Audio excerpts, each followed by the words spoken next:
Before the debate is resumed on this bill, I remind the House it has been agreed that a general debate be allowed covering the bill and the Telecommunications Regional Broadband Scheme Charge 2017.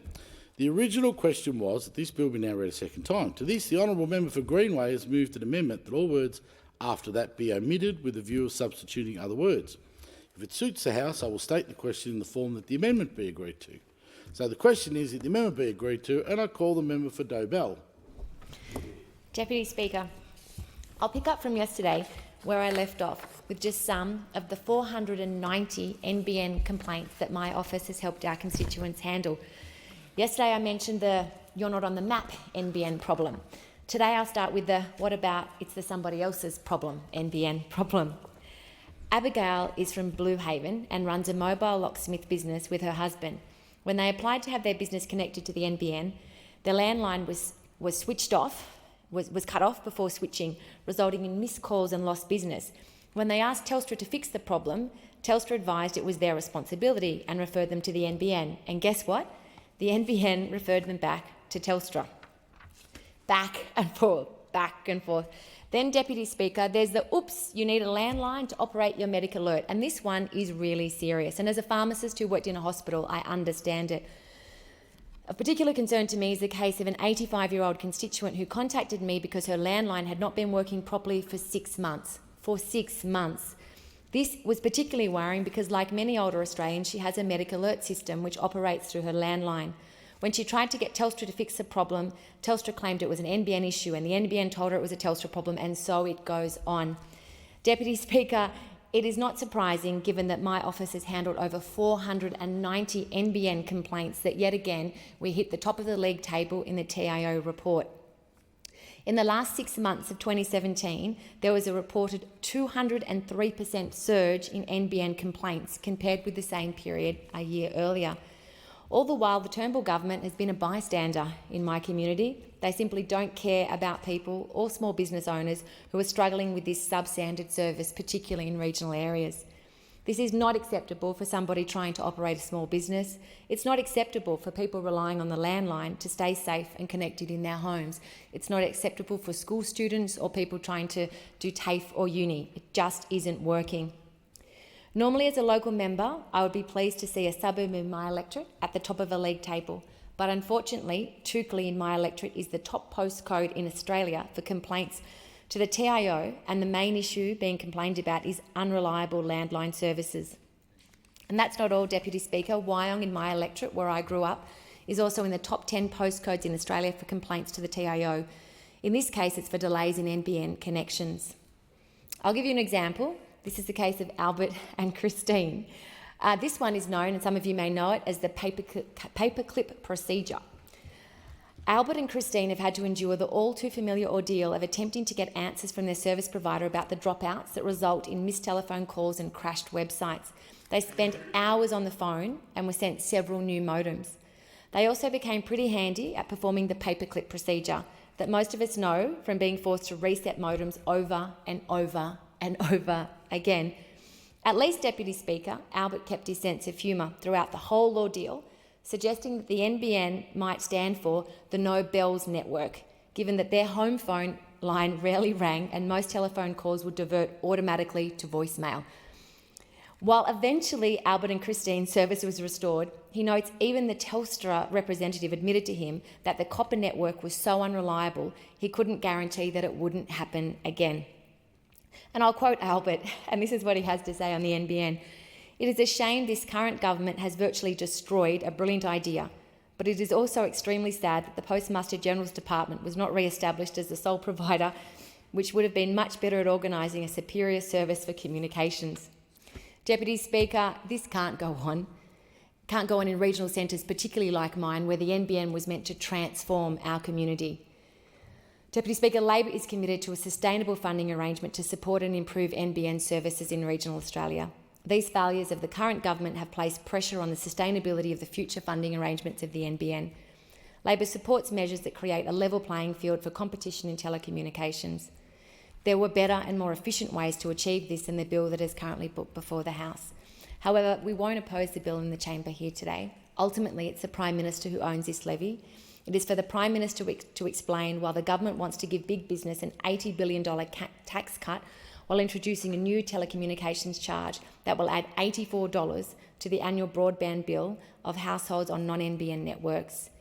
It is for the Prime Minister to explain why occupants of new homes on non-NBN fibre networks will eventually have to pay an extra $84 per year on their internet bill. And it is for the Prime Minister to explain why it's always the Australian customer and the Australian taxpayer who foots the bill for his poor judgment and policy failures. Regional Australians know that when it comes to the broadband, only Labor will be there to consistently deliver on their behalf. As we have done for over a decade, we will continue to put regional consumers front and centre of our policy making. I thank the member for Dobell. The question is the amendment be agreed to. I call the member for Eden Monero. Thank you, Deputy Speaker, and I'm proud to be able to support the amendment proposed by the member for Greenway, and to follow on from my friend the member for Dobell, who's so eloquently expressed a lot of the issues that we've been experiencing, in particular in rural and regional Australia over this disastrous management of the national broadband network, the complete transition of what was a clear, consolidated, efficient process to deliver effective broadband services to this nation that this government has completely destroyed. Let's do a little bit of historical reminding here of how we got to this point. We had 13 years of the Howard government where there were 18 failed attempts to do something about this issue, and nothing happened. And every year we slipped further and further behind not only our like countries in the OECD, but also competitors and trade partners and countries in the region. If you look at the economic success story that South Korea has been, where they've got almost 100% fibre penetration of their industry and homes, and what that's meant to their growth as a country. And here was an opportunity for us to achieve that final breaching of the impediments of our distance, the tyranny of distance, and overcome that final barrier towards the full economic realisation of the potential of this country, in particular in relation to our human resources in rural and regional Australia. And so it was critically important. There were so many things that could have been spun off it, the benefits to education, the benefits to health for remoter Australians, and in particular the ability for businesses in the new startup space and innovators who only needed good, sound, broadband communications infrastructure to be able to operate anywhere. And that was the beauty. And particularly in a region like mine, sitting where we do, offering a wonderful lifestyle, you could have had businesses operating for the benefit of their families, benefit of their local areas, not needing to be in one of our big cities if they had that support. A really wonderful example of that has been what Jane Kay has achieved with her Bird's Nest company in Cooma, because we have reasonable communications there. She established her company growing from a very, very tiny operation to begin with.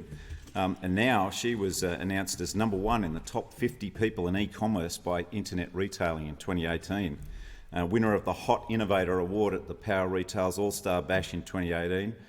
Bird's Nest was voted as the 4th best place to work in Australia for the over 100 employees category in the BRW Great Places to Work Awards 2017. She employs over 110 local women. There's only one bloke in there actually, and incredibly flexible, wonderful working arrangements, sort of Google style. So the women who've got kids, they've got to take to school, maybe go and do something they have to do on the farm, etc. A wonderfully inclusive workplace that encourages innovation and ideas from all of the workers, and they're loving it there. They also were a winner of the Best Online Marketing Initiative for their change room service, and if you haven't seen that, you really should check it out, or at least particularly for women. It's got a wonderful setup where you can go into a change room there. It has an iPad on the wall where you can do your mixing and matching of your clothing and accoutrements, and they'll bring it out from the warehouse and talk you through it. But also they were a winner of the Best Online Customer Service in the Online Retailer Industry Awards for 2015 and 16. So they show what is possible in a country town by taking advantage of good communications infrastructure. But that opportunity is sadly missing in the broader reaches of Eden Monero and in fact in large parts of our landscape. And so that was what the NBN offered us. Now, When we came into government, we had a very simple three-technology approach to this. Fibre to the premises, where that could be effectively and efficiently delivered in remoter areas or where terrain issues were a problem. You would have a mix of either fixed wireless towers or the satellite service. And Labor commissioned the 2 satellites that are up there now, but it had been Labor's plan to put a third satellite up. And one of the issues you have with services on satellites is that volume has to be managed carefully. Large volume on satellites will slow the service down. But what this government tried to do was create a multi-technology Frankenstein's monster disaster, which created a whole range of extra expenses and costs in the system. And this bill is a bit of a confession note in respect to introducing this levy. So when we came into office, they were running with this Opal idea, which some might remember. And for Eden Monaro, they put out maps of how this completely wireless service was meant to support Eden Monaro. And the only problem with their maps is they didn't take into account mountains or vegetation.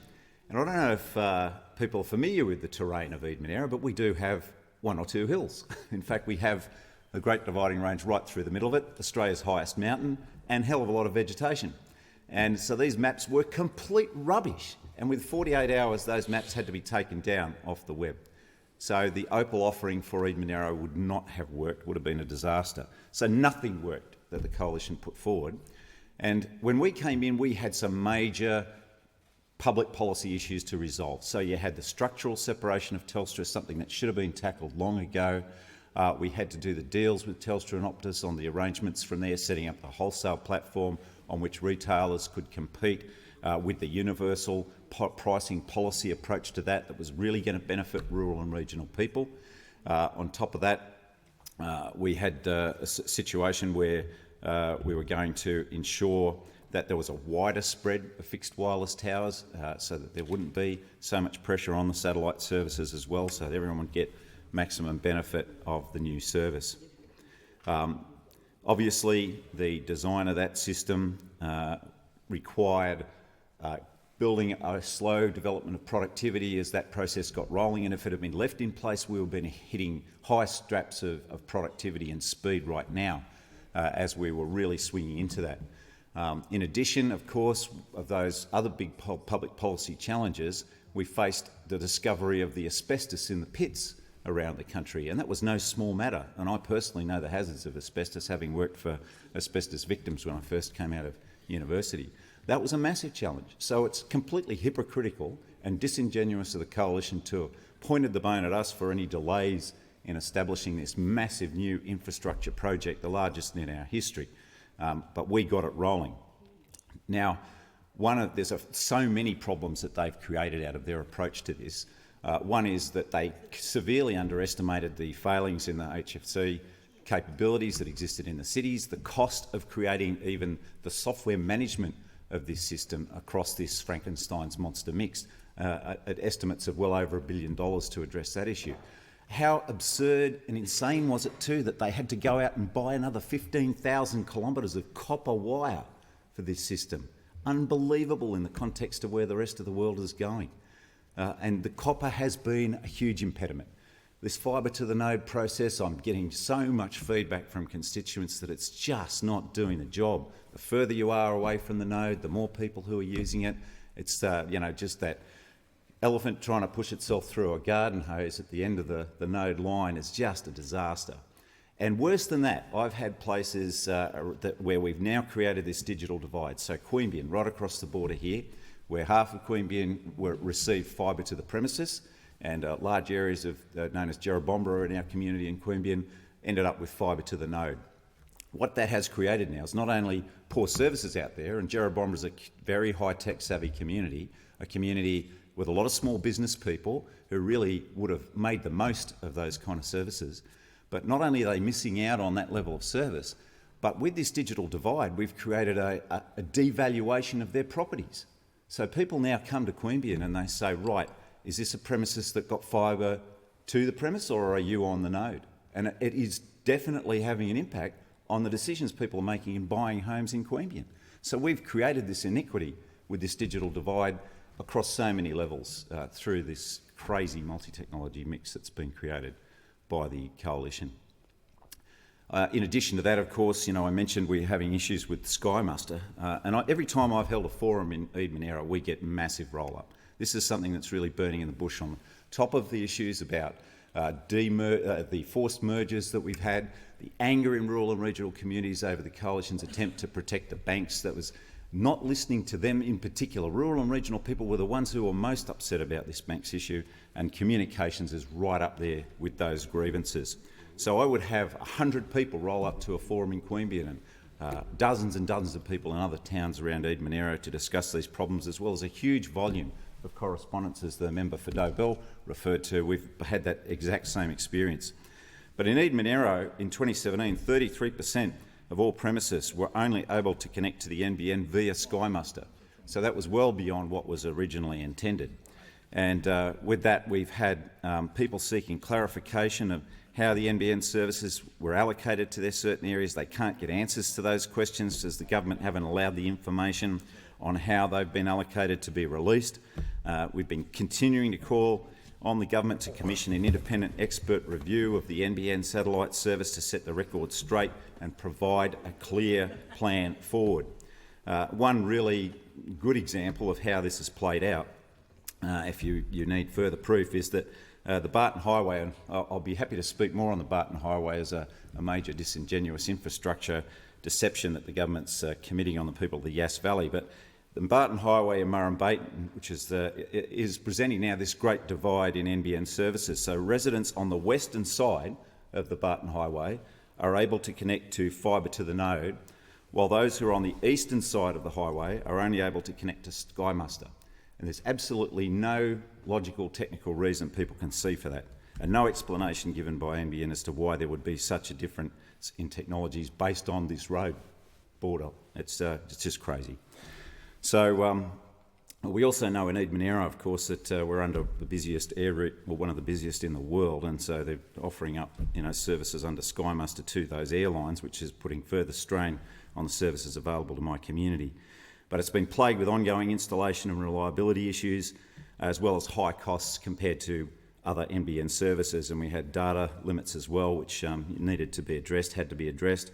So, the feedback I'm having from the community is just continuing to pile up. And if the government had stuck to our original plan of putting up 3 satellites too, we would have seen a bit of an easing of circumstances there, but we certainly need more fixed wireless towers to take the burden off the satellite. In terms of, we've seen the huge volume of complaints that have emerged in the TIO report in April, 204% increase in complaints, and certainly I've been experiencing all of that, people coming to me to try and get their matters sorted out.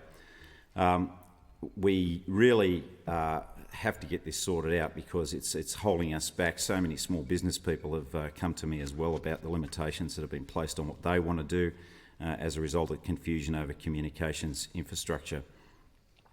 So, Mr Deputy Speaker, this is going to be a mess that will require Labor to unravel because it's very clear that in all the history of the coalitions dealing with this, they just haven't managed to come to grips with it.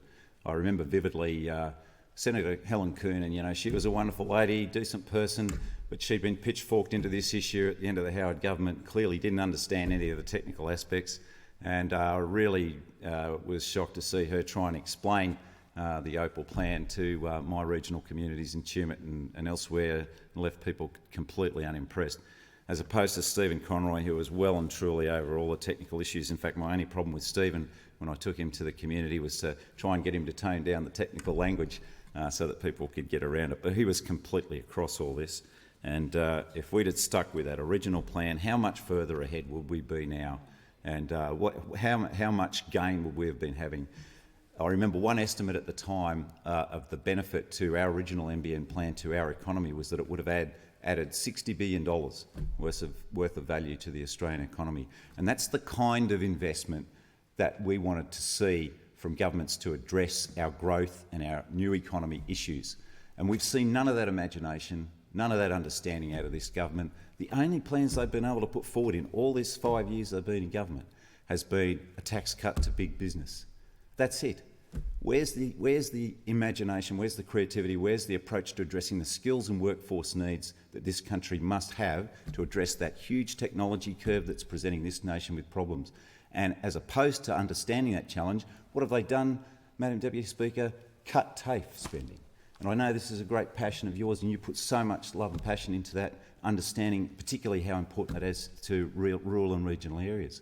But we've seen not only the $3 billion worth of cuts up until now, but this extra $270 million hit when we in our region are facing the challenges of supporting Snowy 2, likely to be developed, which will see another 5,000 jobs. Well, we don't want those jobs all pinned off to 457 visas or bringing those skills in from overseas. Our kids in the region deserve to have those opportunities, and our workers, our kids, our entrepreneurs deserve good quality communications to support and give flight to their imaginations, their business opportunities to make rural and regional Australia grow. That's how we do it, not stupid decentralisation The member's time has expired. The question before the chair is that the amendment be agreed to, and I call the member for Indo. Thank you, Deputy Speaker, and I'd also like to endorse the comments of my colleague from Eden Monero. He absolutely understands the issues that we're facing. So I rise to speak about this legislation, and I will be supporting the bill in the House. If passed, this bill will establish a statutory infrastructure provider obligations on NBN Co to support the ongoing delivery of superfast broadband services and provide for the sustainable funding of NBN Co's loss-making fixed wireless and satellite services to regional areas through the Regional Broadband Scheme, RBS. So I welcome these changes. Deputy Speaker, as a member of the Joint Standing Committee on the NBN rollout, I, along with many of my colleagues in the House, have heard first-hand of the dissatisfaction with the rollout of the NBN. And the dissatisfaction absolutely seems to be highest in the regional communities. The purpose of this NBN rollout committee was very clear. Our job was to assess the rollout of the NBN and ensure that this significant infrastructure project for Australia is delivered in a way that delivers the social and economic benefits it promised. My office, like those of many members in regional areas, is acutely aware of the gap between the promise and the reality of the NBN. And the experience of one of my constituents from the King Valley, a wine-producing and agricultural region 300 kilometres north of Melbourne, is a clear indication of this. And I'd just like to read this into Hansard because I think it encapsulates some of the enormous frustrations that we're experiencing. But before I do, I'd like to acknowledge in the House the Minister for Regional Development. Lovely to have you here, Minister. And I know that you understand this more than anybody else. And through our work on the Regional Development Decentralisation Committee, you've just heard of the opportunities that we've got to face. So I really look forward to working with you in your role to see what we can do about making sure that all the regions, and agriculture in particular, have access to the internet they need. So here's a case study of a particular business in my electorate. They had NBN Skymaster satellite installed in November 2016. The Telecommunications Office has had a case file on complaints since mid-November 2016 with no resolution. NBN contractors visited the property on 6 separate occasions to replace satellite dishes, NTD units, cables to the houses. And each instance resulted in the technician reporting to NBN Co and Ericsson, the satellite provider, that there was no internet signal. NBN continued to close each case, and each time a technician went to the property, a new case was opened. Their ISP is IINet. They have had 2 case managers at the TIO who have expressed their frustration in dealing with NBN Co. The assigned NBN Co case managers claims to have not had the emails sent by the TIO, even though the TIO have copies on files. The ISP seems powerless to ensure the case on behalf of the customer, to pursue the case on behalf of the customer, even though NBN Co insists the fault complaints have to come from the ISP. The constituent has 4G with Optus, which they say works well. And they want to keep a wireless internet arrangement at home using Optus, but they've been told that they have to be on a satellite, which eliminates other options. NBN claims that they can opt to retain their legacy copper services as well as, or instead of, switching to NBN, as there are no plans to switch off the existing copper networks in these areas. So that's been a hard-fought battle. But this particular constituent, they don't have fixed copper wire to their property, so it's not much help. So they want the government to give the TIO more power to compel NBN to meet requirements. And despite the many fault lodgements to NBN, my constituent the NBN continued to dismiss the issue. So there's not even an option to switch ISP because the fault continues with the satellite, and there are only 6 providers to choose from, and my constituent believes that they've got dubious reputations. The Skymaster satellite ISP do not include Telstra or Optus, he tells me. He feels his hands are tied, the constituent tells me his hands are tied, and he has been spun around like a yo-yo with no resolution, as NBN refuses to admit that they cannot provide the capacity for an internet service. And the consequence is this has affected the constituent health and been detrimental to the spouse's ability to work from home. And they've agreed for me to put a ministerial into the system and to authorise, wants the government to authorise on paper that he be allowed to continue to use his 4G for internet. So it's just a comedy of errors. Shock, horror, see. How could this be the case? But sadly, it's not a one-off experience, and my electoral officers constantly regale me with stories of guess what else has happened. Now, I know it's not new, but it's what we do about this that really we need to put some energy into. So the strong message from my community is that the NBN is not delivering as promised. Their concerns and dissatisfaction with the rollout has illustrated a lack of equity between metro and regional communities, and particularly in relation to slow speeds. And when people in my community try to address this, there's a lack of clarity of responsibilities between NBN Co and retail service providers. So ultimately they turn to the office of the Member of Parliament for help. And as part of my role on the NBN Rollout Committee, we've spent 12 months meeting with communities across Australia, talking to businesses and local and state governments and taking submissions. And in total, the committee took 191 submissions from a range of individuals and organisations. 39 of these were from my electorate of Indi. And I thank those constituents for playing an active role in this process, for engaging with me and the committee, and for building the evidence base so that the committee can make informed decisions and sound recommendations. Now, I have here the list of the 3940 constituents, which I was going to read into the House today, but I think that would use up some of my scarce time and I've more important things to say. But I want to acknowledge every single one of those constituents, the time, the energy that you took into putting your concerns in writing, and then many of them turning up to the commission, the inquiry, and actually speaking to your own issue. We do get that you're busy people, and I really do appreciate the energy it takes to work with government. So to every single one of you, thank you, and I look forward to continue to advocate in Parliament so that we get a better outcome. But I want to turn my mind now to the recommendations of the committee. There were 23 recommendations, but there are just a few that I would really like to highlight, as I think they address the needs of rural and regional communities. So I continue to call on the government to direct the NBN to establish a regional and rural reference group to support the rollout of NBN in rural and remote Australia. And Minister, this is where you could really help me.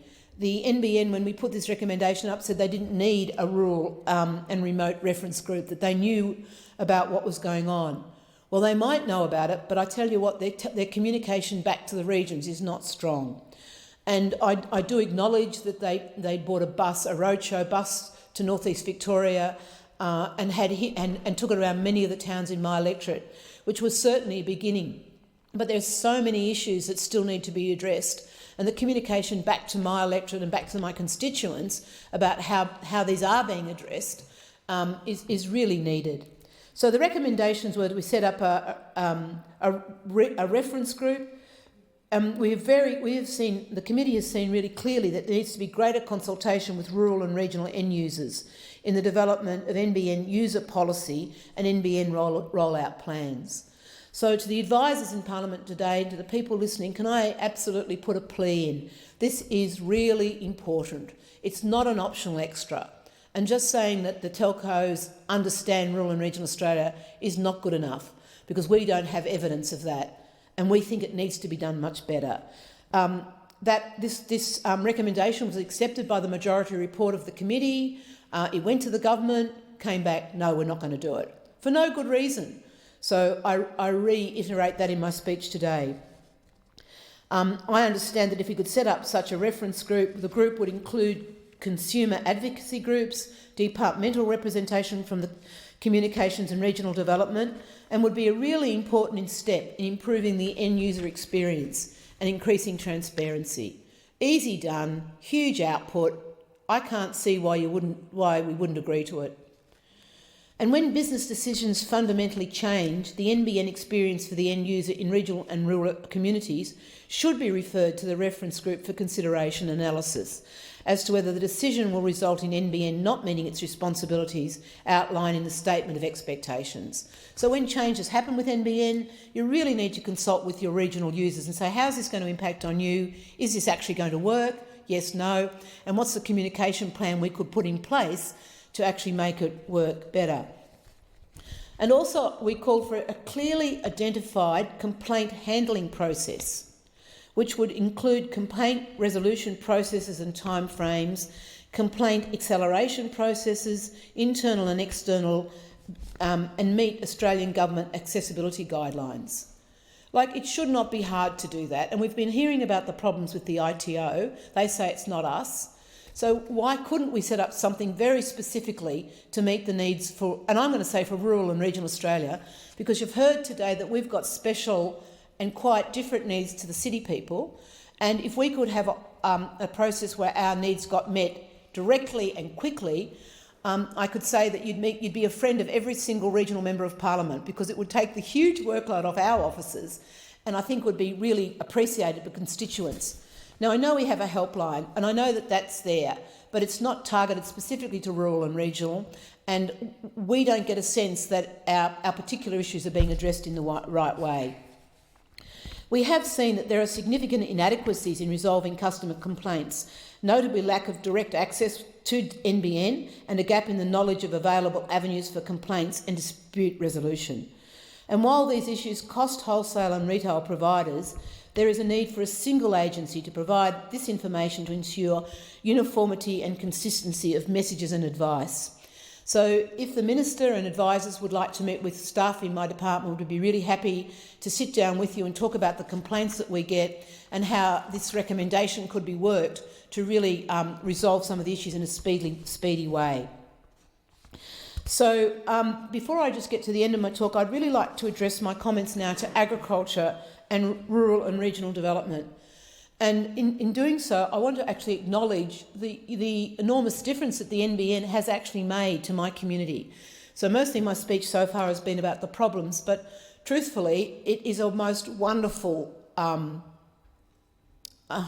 essential service that is really going to be such a game changer for communities like mine.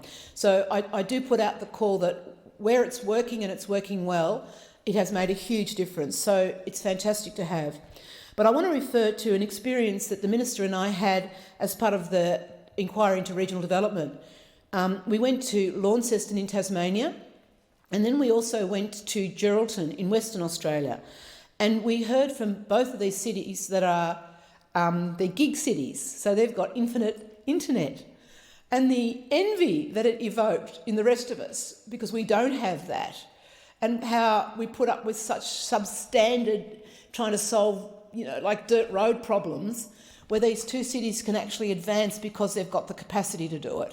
And it unleashed, I think, in all the people in our committee, the opportunity of this technology for rural and regional Australia, and how our frustration that we actually are not able to, we have to come here to Parliament and argue to get the changes made, as opposed to being on the front foot and being able to bring all our resources to work with the Department of Communications and NBN Co and the ITO and actually sort out and solve the problems because of all the benefit. And I know the cities, of course, will benefit, but just seeing what Launceston and Geraldton were able to do, and the enormous optimism that those cities had because they've got such good internet.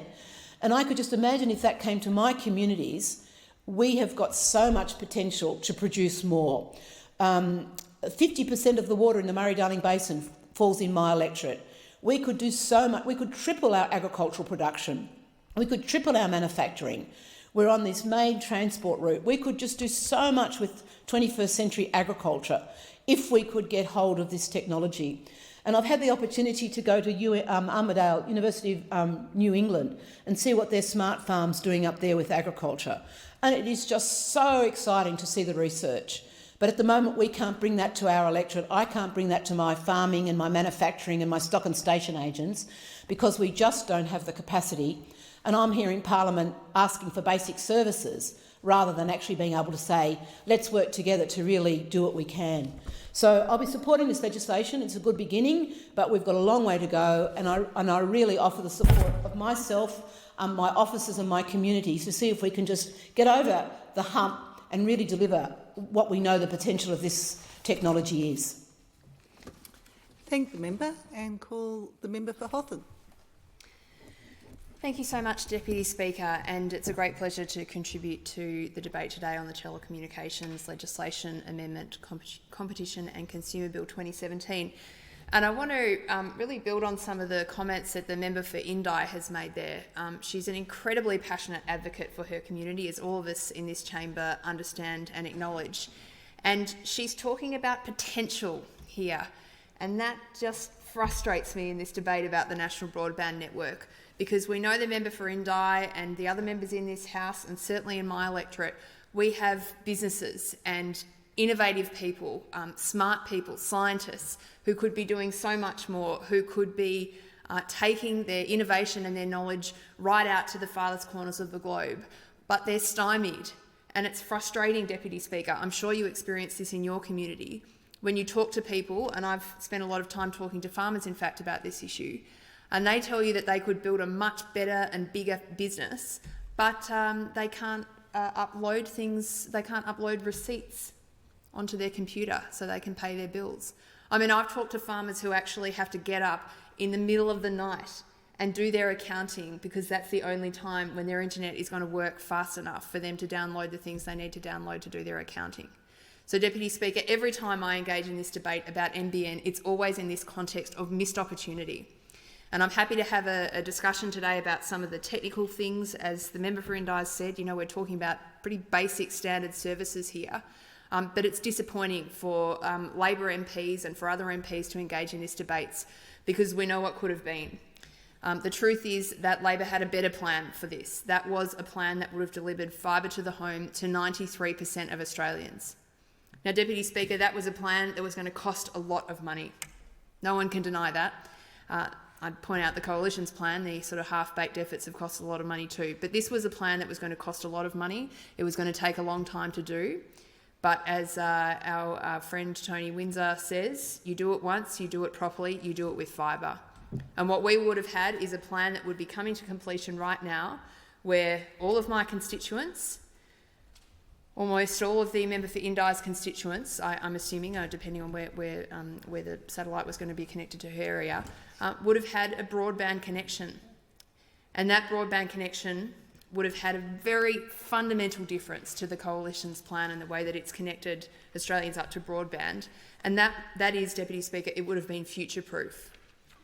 What we know is that when we lay fibre under the ground, we can continue to upgrade the technology that sits at either end so that the technical electronics that help us connect to the internet, we can continue to upgrade them, but fibre is what's needed as a starting point.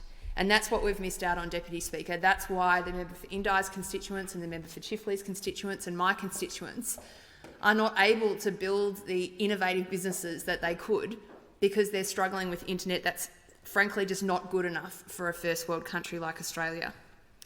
So, Deputy Speaker, we're here to talk about some of the technical aspects of how the NBN's being regulated, and I'll go to those issues. But, Deputy Speaker, it is in the context of this extraordinarily frustrating public discussion where we've ended up with a second-rate NBN. And I feel like not a week goes by where another scandal, another issue comes up, whether it be about the fact that speeds are lower than we were expecting, that the internet is more expensive and that it's less reliable. And, you know, I've got a lot of people in my community, and I'll speak about their experiences specifically, Deputy Speaker, who are telling me that they have internet today after signing on to the NBN that's more expensive and less reliable and slower than it was when they had an ADSL connection. So it's pretty frustrating, Deputy Speaker, and I wanted to mention in my notes today that one of the recent reports I saw that I found incredibly disturbing, you know, there's these organisations that rank internet speeds around the world, and the last report that was made by Speed Test found that Australia has dropped to 55th in its global rankings in internet speeds, Deputy Speaker. Now, this is an incredible report, and I'd really encourage those of you listening to go and dig it out, because what it shows is that there are countries like Lithuania, like Latvia, like Barbados, Thailand, Bulgaria, Slovenia, Moldova, Estonia, Czech Republic, Russia, Ukraine, Uruguay. I could talk through 54 of them, Deputy Speaker, before I get to Australia. Sorry, we're 56th on this one. So we have got an average megabit per speed download speed here of 29.5. The fastest country in the world, Deputy Speaker, is Singapore.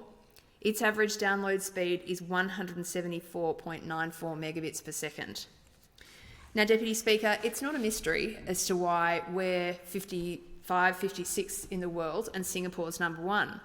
Those of us that have been following this debate will be able to tell you why Singapore has a high internet download speed, and that's because it has fibre to the home to Singaporean presences. And so, Deputy Speaker, it's a real illustration for us as to how badly wrong we have got this, that we are seeing countries in the world that made that big investment, that big one-off investment up front in building fibre to the home, and those are the countries that are leading the world in internet speeds, while the system that we've cobbled together through all this different mix of technologies, and you've got one street with one type of technology and the next with another, is seeing us decline.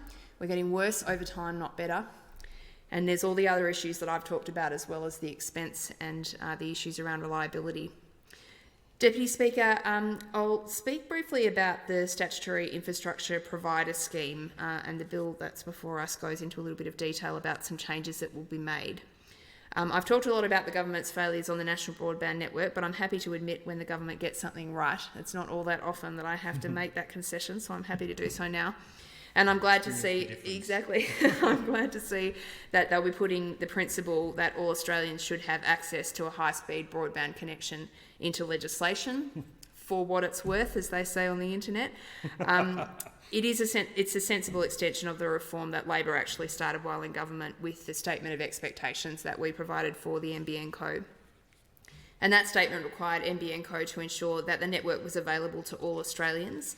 And the bill before us means that this principle will continue beyond the completion of work. It's a sensible reform, Deputy Speaker, and I think the least we could expect, given that we've got the NBN so badly wrong, is at least to have regulation that allows people to have that sense of certainty.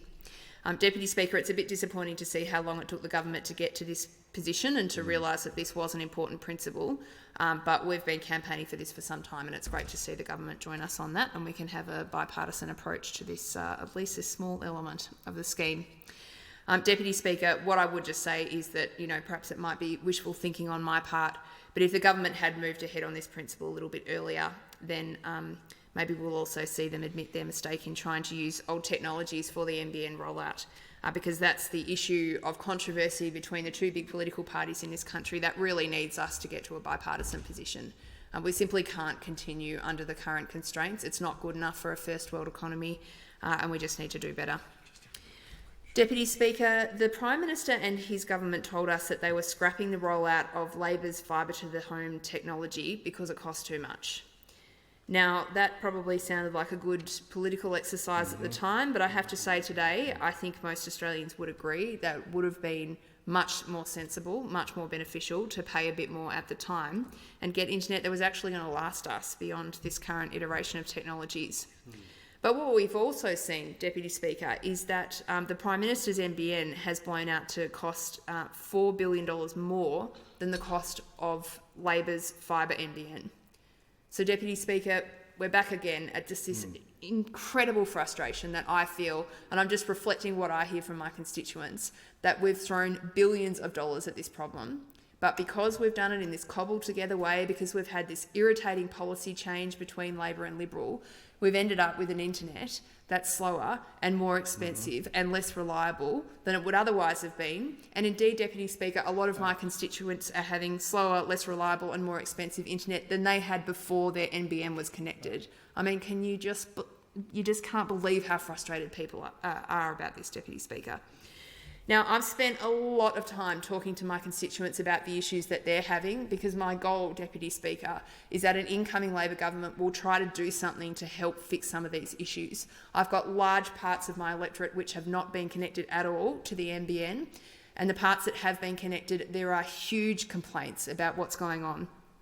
Deputy Speaker, we have received so many complaints about the NBN, we've actually had to set up a survey to collect them all, and I want to talk to you about some of the comments that I've received from my constituents. The first is from Deborah in Moorabbin, and she said, quote, "We've gone backwards in this house for speed and connectivity. NBN often drops out and speeds are sometimes like old dial-up. It's so frustrating. We rarely do work at home as a result." Tracy in Dingley Village describes Turnbull's NBN as, quote, "an exorbitant waste of money invested in backward technology." Couldn't agree with you more, Tracy. Andrew from Oakley South, like many, has had problems with the installation process. He says, quote, "NBN have damaged my home. They have also managed to stuff up the installation in my elderly neighbour's property as well. All this hassle for obsolete technology." Stephen in Hughesdale says, quote, "This is the worst and slowest internet I have had in a long time." Paul in Keysborough comments that the NBN is no better than what I had before. In some ways, it is worse. Joanne in Clayton South said, "Australia is so far behind when it comes to the internet. This is an outdated technology. If the government wants to spend taxpayers' money, give us something to be proud of, and that is useful, not this crap." Excuse my French, Deputy Speaker, that was a direct quote. Telling it like Aussies do. That's it. And I'll end with Matthew in Cheltenham, who said, quote, "I can't say anything nice, so I won't say anything at all." And I can assure you, Deputy Speaker, that these comments go on and on and on. And of the many, many people who have responded to our survey, who I've talked to about their NBN, I would say there is almost universal frustration and dissatisfaction with the service which is being provided. And indeed, Deputy Speaker, in the survey work that we have done in my electorate, we've found that 77% of those connected to the NBN in Hotham are either dissatisfied or very dissatisfied with the network. Of those not yet connected to the NBN, 84% don't want the old copper and cable technologies planned for them. They want Labor's fibre connection straight to their home.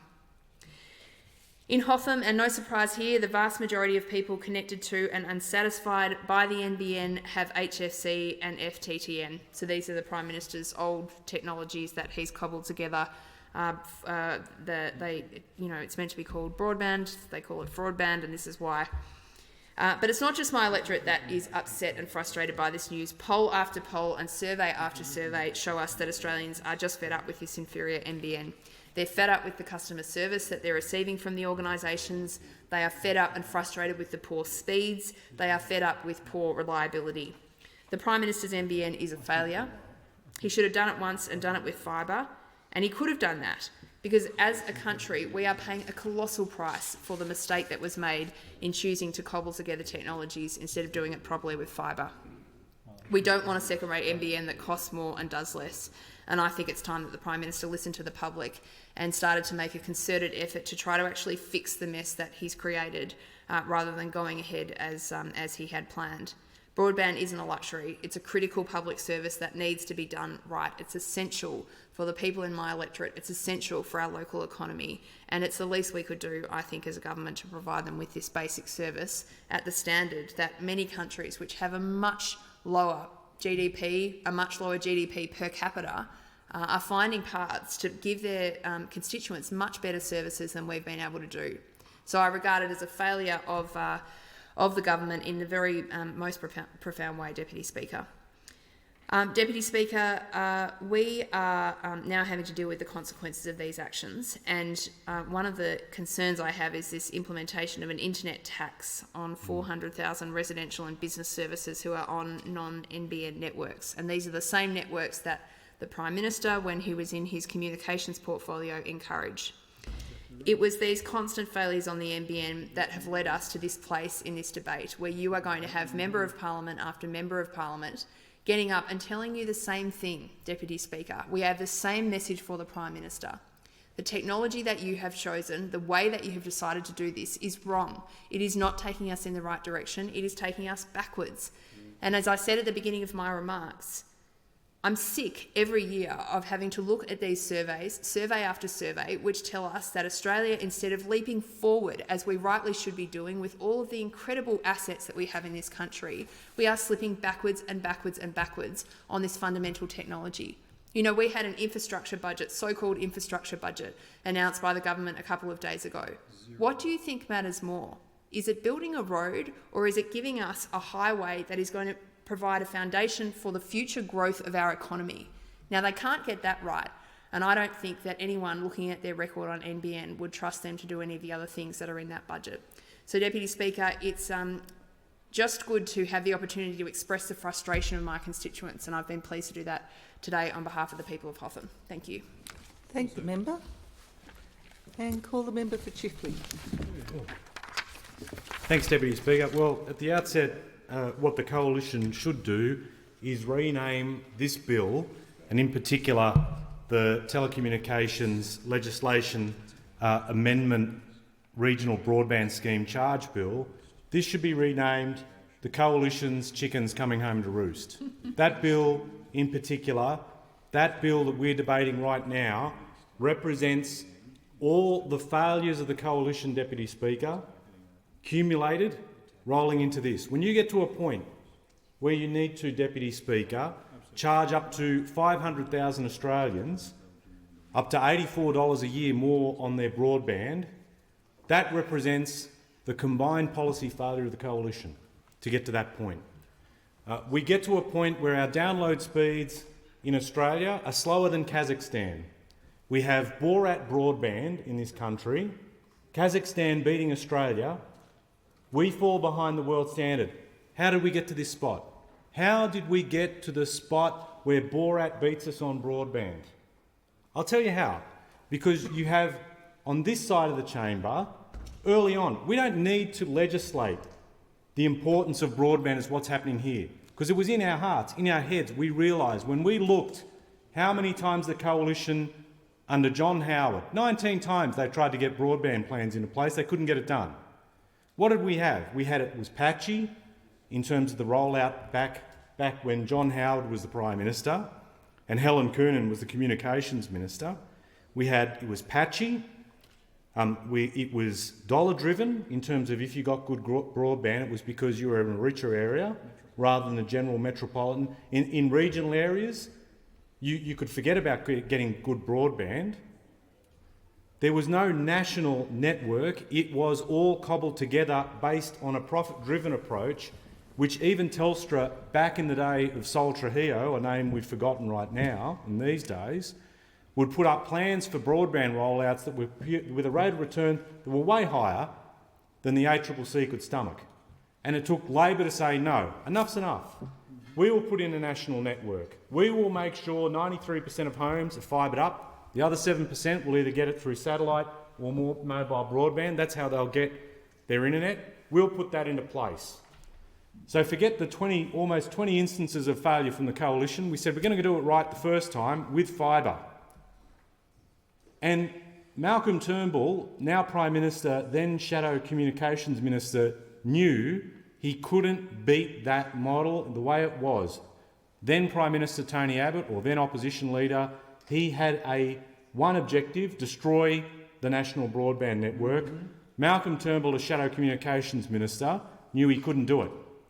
So all they did is they engaged in product differentiation, political product differentiation, to come up with a version of the NBN that they could say, they could try and slap the sticker on that it was the NBN, but they knew it was a dud.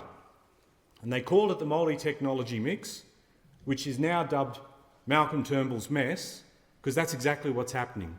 They moved from fibre, they rely on HFC, on the cable broadband network that everyone was telling them was either going to cost a bundle to upgrade to even get remotely near what expectation would be. They relied on that. I mean, the Coalition always cheers mobile broadband black spot programs as if that is the substitute for having fibre to the premises in regional Australia, where they cheer on that regional Australians will have to get access to data that is more expensive and not universally as reliable as having that fibre connection. That's what they cheer on, but they don't cheer on rolling out fibre to the premises. And we've seen this embarrassed, cowardly crawling from saying they would not support fibre to the premises. It went from fibre to the node, and then it's fibre a bit further away from the node, and then it's fibre to the driveway, all inching closer to the very homes that we said, just do this right the first time, and they refused to. So they put this system in place. That is turning out to be a mess. The HFC, I remember the Prime Minister when he was Communications Minister teasing both myself and the member for Greenway, saying he'd visit Blacktown in part of the electorate I represent and the part of the electorate that the member for Greenway and the Shadow Communications Minister represents, saying, look at this, there are these HFC networks that exist, these cable broadband networks exist, and these members of Parliament want to push for fibre when they could just use the cable broadband network. And as my constituents say to me, the cable broadband network works fantastically at 4 a.m. That's when it works best. You have a lot of people on, it slows down. Exactly what we had constantly told the Coalition when we were in government. You rely on this network, it's affected by volume, it degrades, it costs a lot of money to actually bring it up to speed. But the Coalition, because like I said earlier, they wanted product differentiation, they wanted to say they were doing anything different to Labor, put this forward. And so, when we get to this point, Deputy Speaker, when we're debating now a levy that will be placed on Australians to cover the cost, why? Well, the Shadow Minister in her contribution outlined why we had to.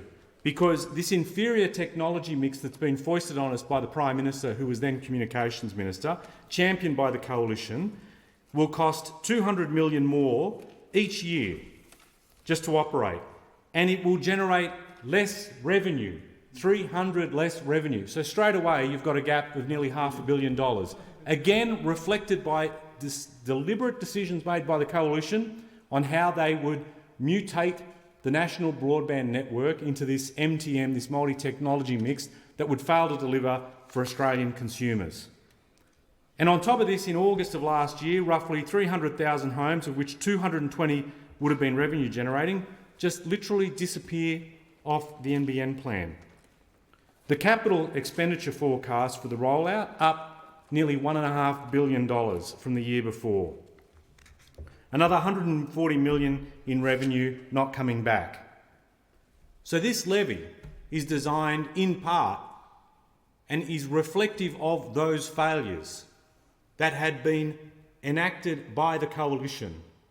That's what happens. When you get to this point, these are the chickens coming home to roost from the Coalition. That's why this bill should be renamed in that way. A Coalition that told us they would deliver 25 megabits per second download speed for all households by December 2016. The minute they're in office, the minute they win the election, they say, oh, we couldn't make that promise, and tried to blame us for it, when everyone was telling them it wasn't achievable, and they still pressed ahead with it. Knew that they could not do that. Knew they couldn't deliver their NBN for $29 billion by the end of 2016. Knew that. So we now have nearly $50 billion as a multi-technology mix, where the questions are being raised about how much extra it's going to cost to build, how much less it's going to generate in terms of revenue, and in the meantime, Australian consumers suffer. And wonder whether or not it will be better to go on the soon-to-be-rolled-out 5G wireless network. where they will actively contemplate spending more on data through another system rather than use this mess of a broadband network championed by the coalition, which then will put further questions about whether or not the actual network itself will face more of this slow drip away from it, where it loses the people that should be using the national broadband network, using a 5G network, and the revenue forecasts of Malcolm Turnbull, or the Prime Minister's network, slip even further. And so now they need to do this type of levy, put this type of levy in place, because if they don't, they're in a world of pain. And if we don't support it as well, this is the terrible position the Parliament's been put in as a result of the mess championed by the Prime Minister when he was the Communications Minister. If we don't support this, it puts NBN in a worse position. So as much as we are uptight about the fact that people will be paying nearly $100 more a year for their broadband for those areas that are not on the NBN network, as much as we're uptight about that, to not do so puts us in a worse position, and the coalition forces the Parliament to support this on the way through. Because no common sense proposition would have you put this network that's already in a bad way in a worse position. And every single person who is upset about this rollout should direct their anger to the coalition for the way they have done this. The consumers should turn the coalition into a piñata, as the member for Whitlam rightly observes, because they have been let down. The speeds aren't as fast, the network's costing more, it's not rolling out in the way that they promised, it's not delivering the speeds that they promised, and now we have to pay more for it through a consumer levy.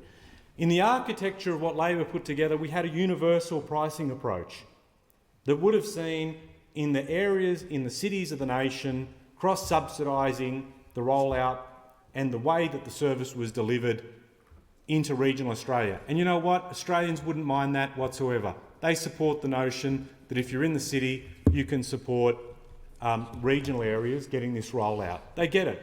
And it was ticked off, and the ACCC ticked off it. And when it was ticked off, no one ever thought in their wildest dreams we'd be coming back after having that universal mechanism in place, we'd have to come back and put a levy on top of it. No one in their mind would have thought that. But because we've got Borat's broadband, championed by the Prime Minister, that's what we face. That's what we face. And then, on top of that, what does it do in terms of the economy? I mean, last month we had NBN release this report. They got a bunch of consultants in to bring a report together called Connecting Australia, the Impact of the NBN on Australian Lives and the Economy. Breathlessly reported. Well, guess what? Everyone in the country knew if you had a modern broadband network, what that would do for the general community and for business. But the NBN Co has to put these reports together, not to convince everyone who's already aware of that. This report seemed more likely, Deputy Speaker, to be used to convince the government of the value of the network. We all know, and you as if I might point out, Madam Deputy Speaker, who chaired the House of Reps Infrastructure and Communications Committee, and I was proud to be on the committee that you chaired at that point in time, where we visited the country and we heard directly from regional Australia in particular that said what mobile broadband networks do and the value it creates. The value it creates to for the digital economy in this country, of which I'm a shadow minister with portfolio responsibility for. Everyone knew that. But now NBN Co has to spend good money putting these type of reports together to convince the coalition that getting this right makes a lot of sense from the economy's perspective and from community's perspective.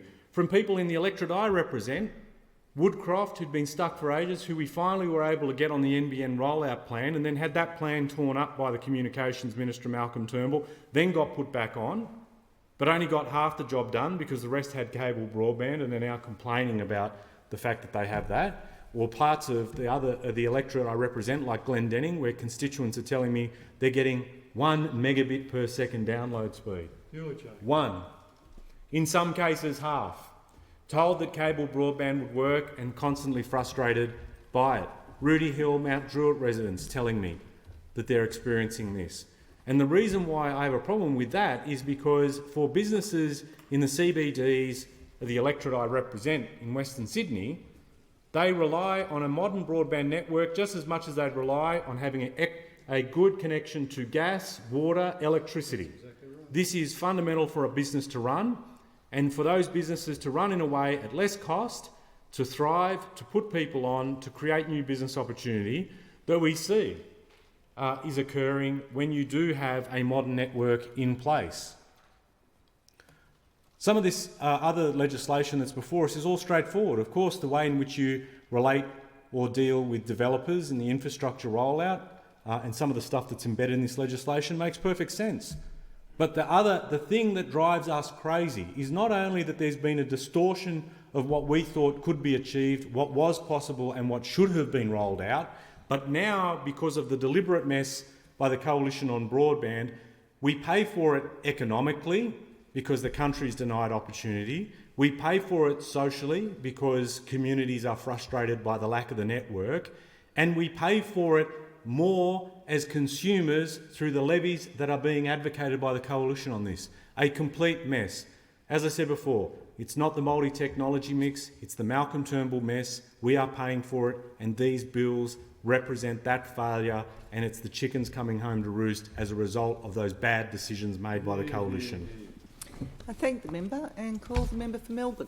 Thank you, Deputy Speaker. I'd like to make a few remarks on behalf of the Greens about some of the technical aspects of the bill, but also to share with the House how the government's complete botching of what had been a good plan is impacting on my constituents in Melbourne, and of course Melbourne being a capital city electorate and home to many universities, knowledge centres and businesses, are now suffering as a result of the Liberal government's complete botching of, as I said, what was otherwise a plan that was going to deliver some of the infrastructure that this country needs. As to the bills specifically under consideration, and some brief remarks that I want to make here that will be expanded on when this bill proceeds to the other place. Firstly, we would make the point that if and when the bills do go to the other place, they should be considered separately. We do welcome the introduction of the statutory infrastructure provider obligations that are set out in Schedule 3, because they will start to ensure that all people have access to high-speed broadband. And on our view, these requirements do seem to be consistent with the Productivity Commission's review of the telecommunications universal service obligations. And we broadly agree with the amended network rules that are set out in Schedule 1 and 2. And of course, we strongly support the rollout of the NBN to regional and rural Australia and acknowledge the need to cross-subsidise non-commercial services. But certainly at this stage, we do not support the implementation of the regional broadband scheme as proposed in Schedule 4. And we would recommend the splitting of Schedule 4 of the Competition and Consumer Bill and the Regional Broadband Scheme Bill out and introducing them separately. And as I say, that matter will be pursued further, not here by way of amendments, but certainly something that we'll want to address if and when it comes to the other place, because it's clear that these two pieces of legislation in that sense are not related and don't need to be considered together. And it's important that we have the opportunity to debate them separately because of what's at stake. But as I said, I also want to share with the House the impact that the botching of this scheme is having in my electorate of Melbourne. Fast, reliable and affordable internet should be a right for everyone in Australia.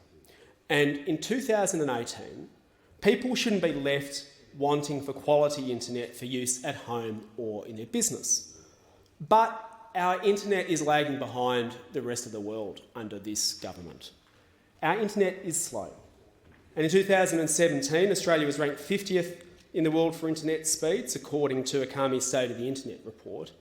And this puts Australia behind nearly all other wealthy countries.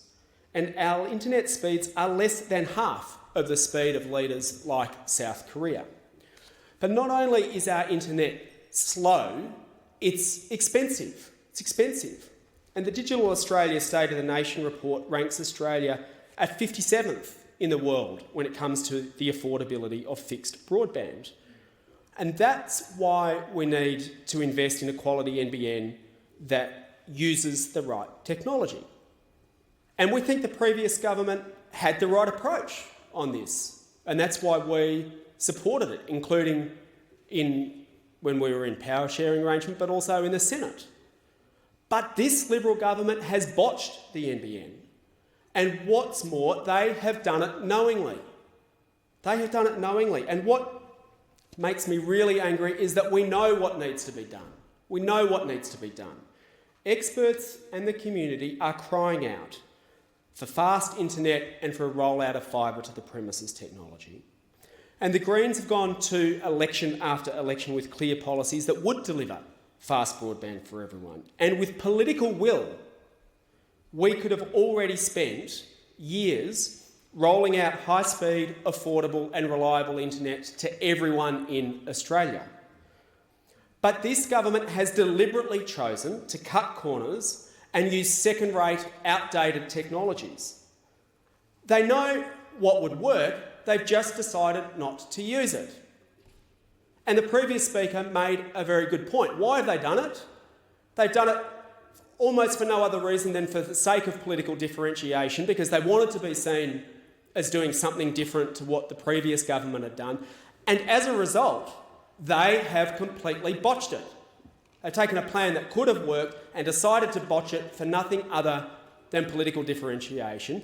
And it should be remembered that it was the current Prime Minister who was the architect of that, of destroying something that could have worked and instead turning it into something solely that they could pretend to put a different party's sticker on it. And as a result, people in Australia and in my electorate of Melbourne are suffering as a result of the government playing politics with something that should be seen as an essential service and should be rolled out for the public good. Because in today's Australia, just as we rely on being connected to our electricity networks and to our water and gas, we should also start looking at internet and telecommunications as an essential service. And that's the way it's been approached for many, many years in the past. And it's the way that we should now we should continue to approach the question of internet access.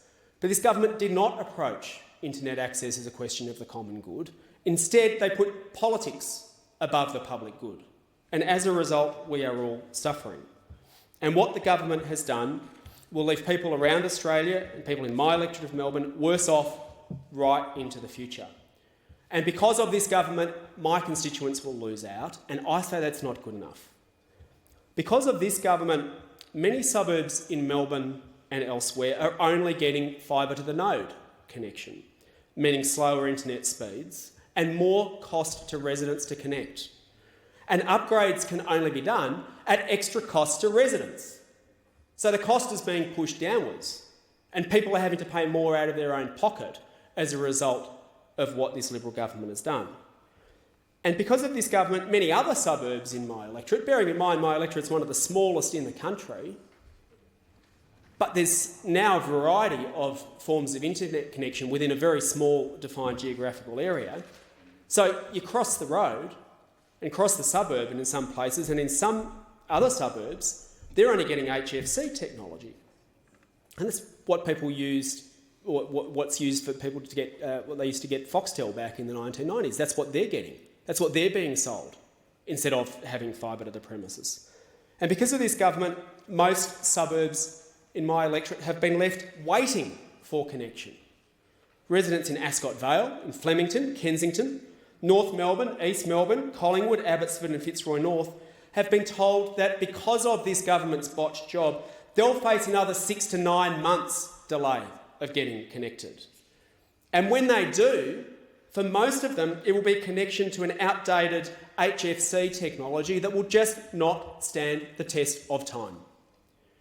And this would all be bad enough if it only affected residential internet use. But the government's failure to properly invest in the NBN is going to harm employment too. Quality technology is critical to so many businesses and industries and employers, and nowhere is this more apparent than in inner Melbourne. Places like Richmond and Collingwood and Docklands are increasingly home to innovative industries, to tech companies, to start-up spaces, and to social innovators who depend on reliable and fast internet. And if the NBN is slow or unreliable or it takes too long to get connected, employers will suffer or they will leave. And this Prime Minister, who loves to talk about innovation and being agile, is on the verge of kicking out employers from places like Melbourne in the very industries that he purports to support because they can't get decent, fast and affordable internet. And the government simply has not been accountable for any of these failures. Despite requests, I can't even get a map of the suburbs that have been hit by delays. My office has been contacted by Melbourne constituents who've had to wait for weeks or months without internet due to installation problems, and they've had to come to their local MP because there was nowhere else to go to get it fixed. And you ask for a map about what's happening across the whole suburb and you don't even get it. You have to piece it together by asking individual by individual, suburb by suburb, area by area, street by street. I am furious that my constituents and the businesses that operate in my electorate have been left in the lurch by this government. I say today that it is not good enough that this government is actively blocking the sort of NBN rollout that would bring us into the 21st century, especially in a vibrant capital city area like Melbourne. Imagine if we had governments that had the vision to invest properly and continue investing in this key infrastructure and to provide it publicly. In the 20th century, governments built transport, sewers and utilities because they knew it was in the public good. And in the 21st century, the government should be investing in the NBN in the same way, not making a complete hash of it like the Liberals are doing. I thank the member and call the member for Bendigo. Thank you, Deputy Speaker. Oh, the NBN and the way in which this government has spectacularly failed to roll out the NBN, particularly to regional Victoria and particularly to my constituents in the Bendigo electorate. And the Prime Minister really needs to wear how he has failed.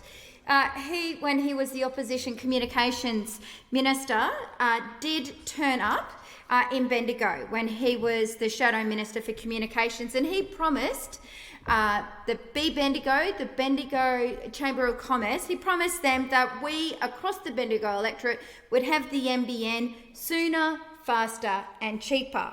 Well, on all three promises, this Prime Minister failed. First as the Communications Minister, then as the Prime Minister. And his arrogance to even listen to the people in the bush, to engage with the people in the bush and learn from the experiences so we can fix the rest of the rollout going forward. It is so disappointing that we continue to have delays in the rollout and we continue to have problems with the NBN rollout. Just to give people in the chamber a bit of a background about the diversity of the NBN experiences in my electorate, the Bendigo electorate, and why Labor supports some of these reforms, but we do want to see others heavily scrutinised. We have quite a significant fixed rollout fixed wireless network in the Bendigo area. In the south of the electorate, we have a number of towers. In the north of the electorate, we have a number of towers. But these towers, they are not keeping up with the growth of Bendigo. So bad was the rollout under this government that early on in the piece, Julia Gillard was the Prime Minister at the time when towers were built in the north around Huntly and around Juniton, but these towers were not switched on until the 2016 election. People would try to access, the retailers would sell them a product, then they tried to connect, no connection. No connection whatsoever, weren't able to connect. It was only after it was made an election issue did these towers get switched on. But it was a short-term fix and the service is very slow. Why is the service slow? Because Mount Camel, which was a tower that was due to be built in Heathcote, was never built. So the government is trying to link 9 relay towers to one tower in Bendigo South. So the further you are from the tower in Bendigo South, the slower your service is. And we have been inundated with complaints with people from around Huntley, from around Juniton, who have low and slow, inferior service through the fixed wireless network. One particular resident, and I shouldn't laugh, but he laughed with me about this, actually has a tower. He hosts a tower. It's on his property, but he can't get access to the fixed wireless services when it's on his property. And just so that people understand how close I'm talking about, Huntley, Juniton, these are suburbs of Bendigo. These are places which are 5 kilometres from the CBD of Bendigo. I cannot believe that this government is still saying to businesses and households less than 5 kilometres from Bendigo, we are the second biggest regional city in Victoria, that you have to cop slow fixed wireless services, or worse, compete with farmers, compete with really remote Australia, regional Australia for Sky Master. It's unbelievable that the government is still not listening to people in the regions. It would just make sense to roll out more fibre to the curb, fibre to the premises in places like Bendigo. The more customers on the fibre network, the less customers that you have on the fixed wireless or on the Sky Master. Now, I do want to take an opportunity during this debate to raise a couple of other examples, because I know when I stand up and raise examples in this place, NBN Co actually is listening. So I do want to take the opportunity for them to, I'm going to log a few service calls, and I hope that NBN is listening and they'll actually act on a few of these. When I've had the chance to raise questions in Parliament, when I've had the chance to raise issues in this floor, that's how you seem to get a reaction out of NBN Co, and that's definitely how you get a reaction out of the Minister's office. So this one will be of interest to people. La Trobe University. We are trying to be a university city. So in the suburb of Flora Hill, there's this entire black spot where they're just told they've got no allocation of any kind of NBN at all. It starts at the edge of the university. Can you believe it? Runs through Flora Hill, takes in a couple of streets. There's no node to be built. There's no access to fixed wireless, and there's no access to satellite. It's where people studying at the university live. It takes in part of Keck Street. It takes in part of Curtin Street. It runs all the way down to Somerville Street. It's right next to this black spot next to Bendigo South East College. If there was ever a place in Bendigo that needed access to fibre to the premises, to fast internet, it's right near the university, but yet it is in the too hard basket for this government and sitting to the side. Then we have Bendigo Fireworks, small business being run from somebody's home. Peter Daly, who's spoken to me and spoken publicly about the pushback that he constantly gets about trying to connect to the NBN. Unfortunately, his experience, because it hasn't been resolved, because he can't get access to decent internet, it means the end of his business. He's been told by NBN Co the soonest that he can be connected is 2020. Now, he's not that far. Yes, Bendigo is a regional seat. He's in Strathfield Say, a growing suburb.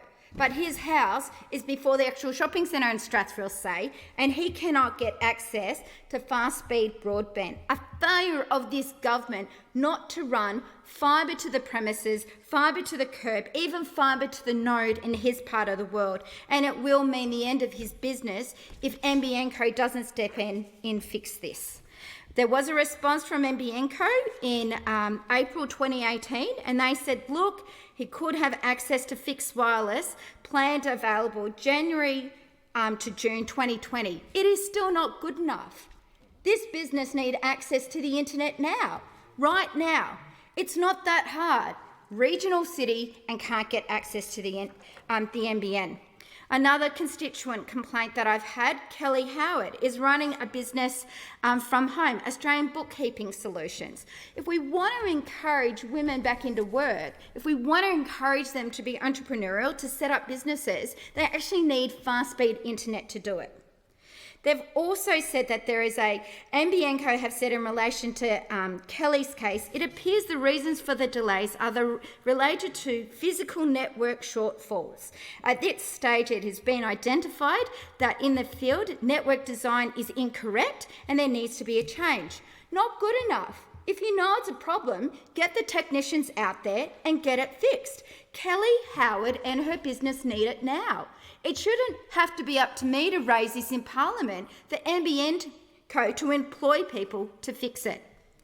David has fixed wireless, unsustainable, slow speeds. Now, he is one of our people that is living in Redesdale. He is living, a little bit further from Bendigo. But in saying that, he's living between Bendigo and Melbourne. He is less than 50 kilometres, he's not that far from Melbourne at all. It takes him about 50 minutes, to drive to Melbourne. We are talking about people in Wood End. A tower is not being built in Wood End. So as a result of this government not building a tower in Wood End, the poor businesses and households of Spencer Street continue to have multiple different versions of technology rolling out.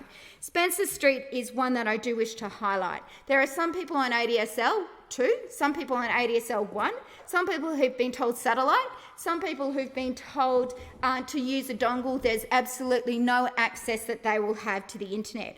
One street in one part of my electorate and only 45 minutes by V-line to Melbourne. It's faster for them to go to Melbourne to do their work than to wait and sit at home and do it on their computer.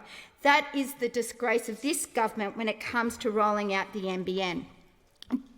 I could speak for hours in this place about this government's failure to roll out the NBN across Bendigo. There are problems in Golden Square. There are problems in Eagle Hawk. I am disappointed that this government will not listen to the community of Bendigo and our businesses, and the fact that their rollout is now starting to cost us jobs. One of the businesses that I have raised in this place, and the response from NBN Co was just unacceptable, is Australian Industry Conveyancing. They design systems, they are an advanced manufacturer, they have had contracts with Coca-Cola and with Qantas. When you drive to their place, when you turn left at Howard Street, you are driving past housing estates that either have fibre to the premises or fibre to the node. And only what this government can offer them is fixed wireless. If this government was serious about supporting our manufacturers, if they were serious about supporting regional Victoria and helping to unlock the potential, then they would have funded in their budget resources for NBN Co to roll out fibre to the premises to every single one of our industrial estates, to every single one of our businesses. We are a smart city that want to engage more. We want to build our advanced manufacturing, but under this government, we are unable to. Quite simply, under this Prime Minister and this government, we have inferior NBN. It's cost more than $4 billion more to build than what was originally committed. It's delivered slower speeds, and I've highlighted some of those in my speech today. It is less reliable, dropouts constantly occurring. It is costing more to maintain. The skill level of some of the technicians, of the contractors coming out, is below standard. It's exposed more competition for more wireless. The cost of upgrading is more. It's generating less revenue than those are willing to pay. And this is a real problem that we now have, Deputy Speaker, when it comes to what's in the bill that's in front of us. The government, because they've rolled out an inferior NBN is not going to make the money first forecast. If we'd actually rolled out fibre to the premises to begin with and the original Labor plan, we wouldn't be in this situation. We hear report after report of NBN Co having to write down its expected revenue. We know that there are problems with the product that retailers are selling. We know that people aren't getting the speeds that they're trying to buy, and yet this government continues to do little.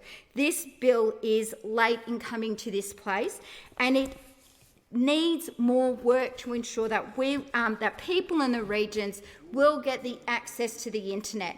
It's really easy for a Prime Minister living in the inner city of Sydney. It's really easy for Metro-based MPs to just dismiss this. But it is a real issue in the regions.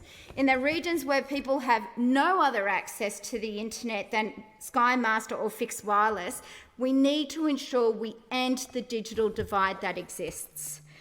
I do want to acknowledge that after I raised a question in this place that the Minister's Office and NBN Co did fix the issue for our 76-year-old friend that lived in Castlemaine. And I do want to reiterate this story because it's one of hundreds across my electorate.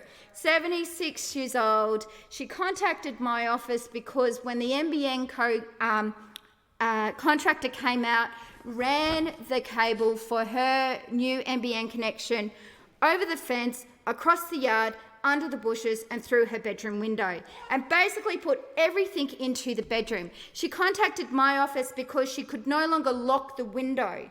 The NBN Co technician left. After raising it in question time, the Minister did react, NBN Co did react, and they sent out a directly employed NBN Co technician who had the skills and qualifications, who was able to do the testing and to fix the problem. And it was fixed within a couple of hours. It shouldn't take a question in question time to the Prime Minister to get that issue fixed. That is one of 100 complaints that I've received, and they are ongoing. There is a skill problem within the technicians and the contractors that NBN Co have engaged. There are people being exploited working in these jobs that the government needs to address. But quite frankly, what this government needs to get serious about and fund is decent NBN technology in the regions. We need to start fixing these problems. There are far too many problems fitting in the too hard basket. The levies, the charging, how the government's trying to make the numbers stack up will not make up for the fact that we have areas around the university that have no access to NBN, that we have businesses that are being told Sky Master and not fibre to the premises. This government is killing productivity and connectivity in Bendigo and Central Victoria, and they need to step up. I thank the honourable member. The immediate question is that the amendment be agreed to, and I give the call to the honourable member for Oxley. Thank you, Mr Deputy Speaker. And look, I know members of the government don't like it when we talk about the problems with the NBN. And I know, in fact, Mr Deputy Speaker, that members of the government, when we move detailed amendments, as the Shadow Minister has done regarding this legislation, they really would prefer if just the NBN would go away. It gives the government no joy, it gives them no great headlines. Really, they're like the rest of Australia. It gives everyone a headache. Now, in addressing the bill, I will first address the amendments proposed by the member for Greenway, because after almost 5 years in power, it's absolutely crystal clear to perhaps just about everyone in this chamber, on this side of the chamber, and perhaps everyone in Australia, that this government is a complete and utter failure when it comes to the NBN rollout in this country. Now, we know the government has form when it comes to delivery of projects or delivery of service delivery, whether it be ripping $17 billion away from our schools and the education of Australian students, cuts to Medicare and hospitals, or the rebate freeze, including $600 million worth of cuts in my own home state of Queensland, or the attacks that we're seeing for vulnerable and pensioners across Australia over and over again. And I don't have time in this debate today to talk about the $80 billion tax handout to big multinational businesses and the banks, which is the government's top priority. But if there is one topic, one thing that we are left without any doubt that shows the government's level of incompetence by this government, it is the NBN. Mr Deputy Speaker, as we've heard from the member for Bendigo and other speakers in this debate today, my office is no different to other elected offices in Australia, because I'm pretty confident that in every MP's office, every government MP's office as well, they would be receiving the emails, the letters, the residents walking in, people coming into my office, people stopping their elected representatives in their local communities to show not only their anger but also their disappointment. And what I would say is a community at breaking point and frustrated that the second-rate NBN that we're being delivered by the Turnbull government simply is failing them and their families. Now, I know this firsthand because last year the local community in the southwest of Brisbane were at breaking point when it came to dealing with the NBN. And since my time as the member for Oxley, since July 2016, I have conducted a number of public meetings, a number of public forums across a range of portfolio issues of direct concern to local residents. Without a doubt, Mr Deputy Speaker, the crisis meetings that I conducted surrounding the issue of the NBN were without a doubt the largest meetings that I've conducted, some 500 people attending forums and meetings. And I note the Shadow Minister at the table, the member for Whitlam, who was able to attend a meeting of concerned, frustrated people from across the southwest of Brisbane who packed out on a winter's night in the Jindalee Bowls Club. I expected when you put on a meeting, you put out a couple of dozen chairs, you'll get a little advert in the paper perhaps. This meeting was like nothing I have attended as Member of Parliament. 350 people crammed in, worried, concerned, and basically had a gutful. They wanted answers. And to their credit, the NBN turned up, and I don't blame the professional officers of the NBN, certainly the middle-ranking officers who are doing very, very well under very constrained circumstances. They're not the people making the decisions. And my criticism today is not the frontline workers, it is the elites and the executives of NBN who, quite frankly, deserve a lesson in customer service. And I want to put on record the former CEO, co-CEO, Bill Morrow.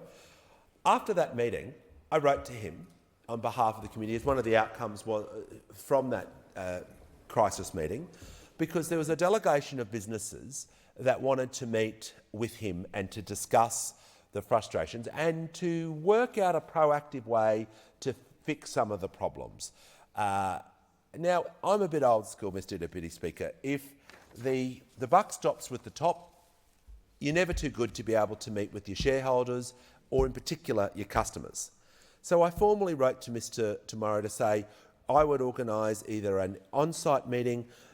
Business members in my local community were prepared to pay themselves to fly down and meet with the NBN CEO, to actually discuss this in person, to have a constructive meeting, to iron out some of these problems. And look, they are reflective of businesses right across this nation.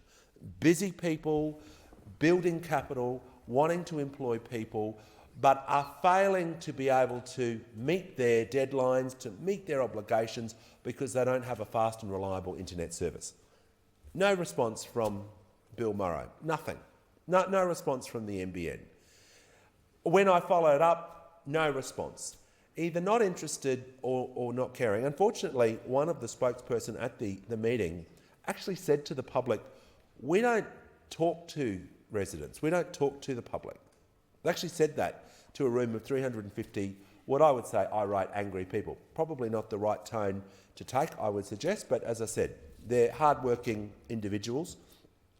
So I wrote to the Minister, this is just following this one meeting, Mr Deputy Speaker, I wrote to the Minister, Senator Fifield, to say, I'd like to meet with you to raise these issues, I'd like to talk in person, to talk about a constructive way forward, to deal proactively. And I think it's incumbent, if you're a minister of the Crown, and credit to ministers of the Turnbull government who I have arranged to see, and on behalf of constituents, and to resolve situations, and I acknowledge those ministers or their staff who engage with both sides of politics. Not this minister at all.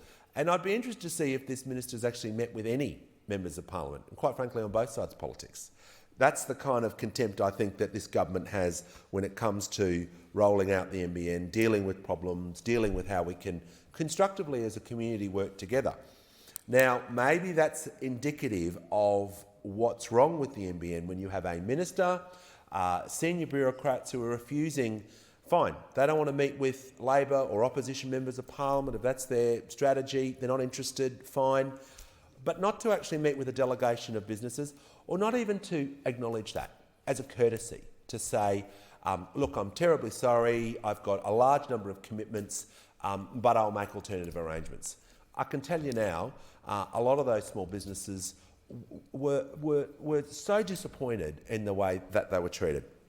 So community halls being packed out with story of residents just wanting basic answers, basic information.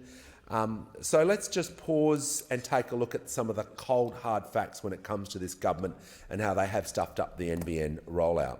Now, what we know was supposed to be an innovative, nation-building rollout under Labor. It was immediately scrapped by the government, and as we know, the cost to the Australian public continues to be damning.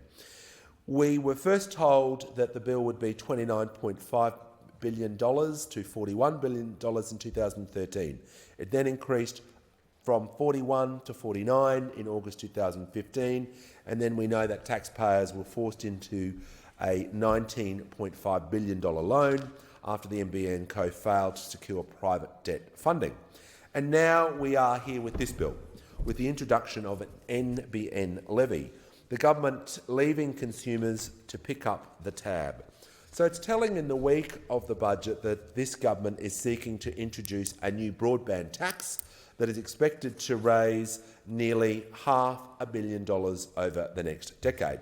This levy is expected to add $84 to the annual broadband bill for the homes and businesses on non-NBN networks subject to this tax. Estimates of the number of services affected by this levy range from 240,000 homes to 450,000 homes. Now, I don't blame anyone else but the government for this increased tax burden on Australians. And I am surprised that the so-called party of lower tax, the party of who want to get rid of taxes, are now introducing a tax on a service. When given the choice, and I'm pretty sure why would Australians choose to sign up to the Prime Minister's second-rate broadband if something better is on offer?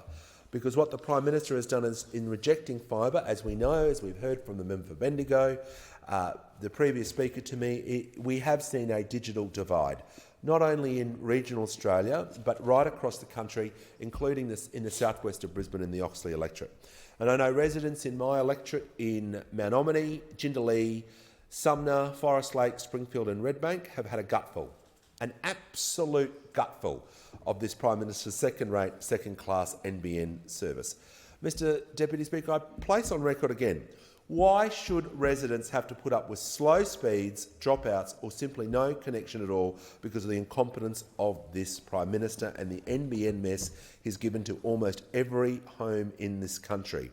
And now here we are with this government shafting Australian homes and leaving with the bill with a new NBN levy. So the proposed levy before this Parliament is a direct consequences, I believe, of the repeated failures of this government.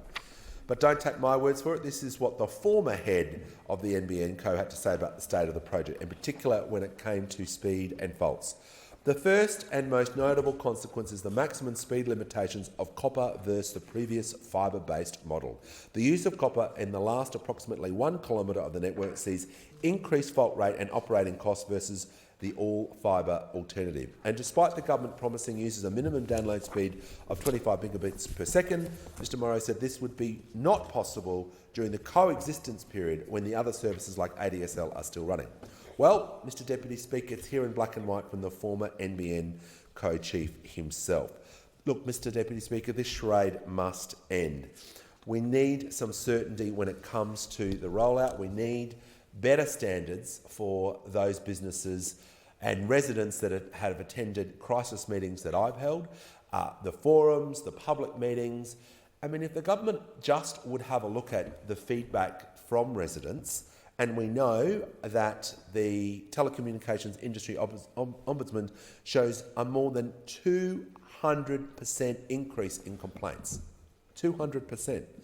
Now, it would be a bit different if we could have some humility or some contrition from the government to say, look, we know there are problems. We know we've got a long road to go. We know we're going to work through these systematically. Instead, it's always the same thing when it comes to the NBN. Nothing to see here. Pretend it's all okay. Ignore the complaints. Don't buy into it. I can tell you from the small business owners in my area, a great small business, a pest controller business, a husband and wife running a business. He's looking at moving house because he can't do his books. His wife was studying. She had to go to the McDonald's cafe to access the internet so she could just do her online coursework. Now this is happening 13 kilometres from the CBD in Brisbane. And the government, when you asked for it investigated, say nothing we can do, just put up with it, or the normal rubbish that this government goes on, or somehow Labor, within the first month of announcing the NBN, didn't connect every single house in Australia. I mean, that's the only response that this ridiculous government, when it comes to the NBN, deals with. They never actually acknowledge the problem, let alone actually fixing it. And the member Bendigo was right. I've had the most success stories when it comes to fixing NBN problems, not from writing to the minister, not from writing to the former CEO of the NBN. You know how? When you get a story in the local paper. Magically, the problem is fixed. Well, there you go. You know, little bit of embarrassment for the government. You put the minister's name in a press release, you bag them out. Hey, presto, the problem's fixed. I'm not joking. And if I am not accurate, well, I'll sit down now and members of the government can say that's not the case. Because time and time again, all we're seeing is spin over substance, residents being ignored, complaints through the roof. The evidence is simply overwhelming. Well, let me say, Mr Deputy Speaker, as the member for Oxley and as one of the representatives for one of the fastest growing corridors in this country, access to quality broadband services is essential, is critical for education purposes, for health service delivery, for making sure that people are connected into the businesses that they want to build and grow in the southwest of Brisbane. This is an issue that is not simply going to go away for the government. This is not an issue that the government can simply say, it's all too hard, hopefully some other crisis will engulf us today and we can move on to something else. I won't be letting this go. We will be making sure that we deliver a proper NBN for this country. The question is that the amendment be agreed to, and I give the call to the honourable member for Paterson. Thank you, Mr Deputy Speaker. I rise today to speak to the Telecommunications Legislation Amendment, Competition and Consumer Bill 2017 and the Telecommunications Regional Broadband Scheme Charge Bill 2017. Mr Deputy Speaker, we find ourselves in an era none of us could have foreseen. We can order our children's lunches from the school canteen via a smartphone app. Our bills are paid online for most, rather than going to the post office as they used to be. We can check the surf conditions through a webcam without even having to drive to the beach. We can turn the heater on at home without even being there. It is indeed a time of wonder and innovation.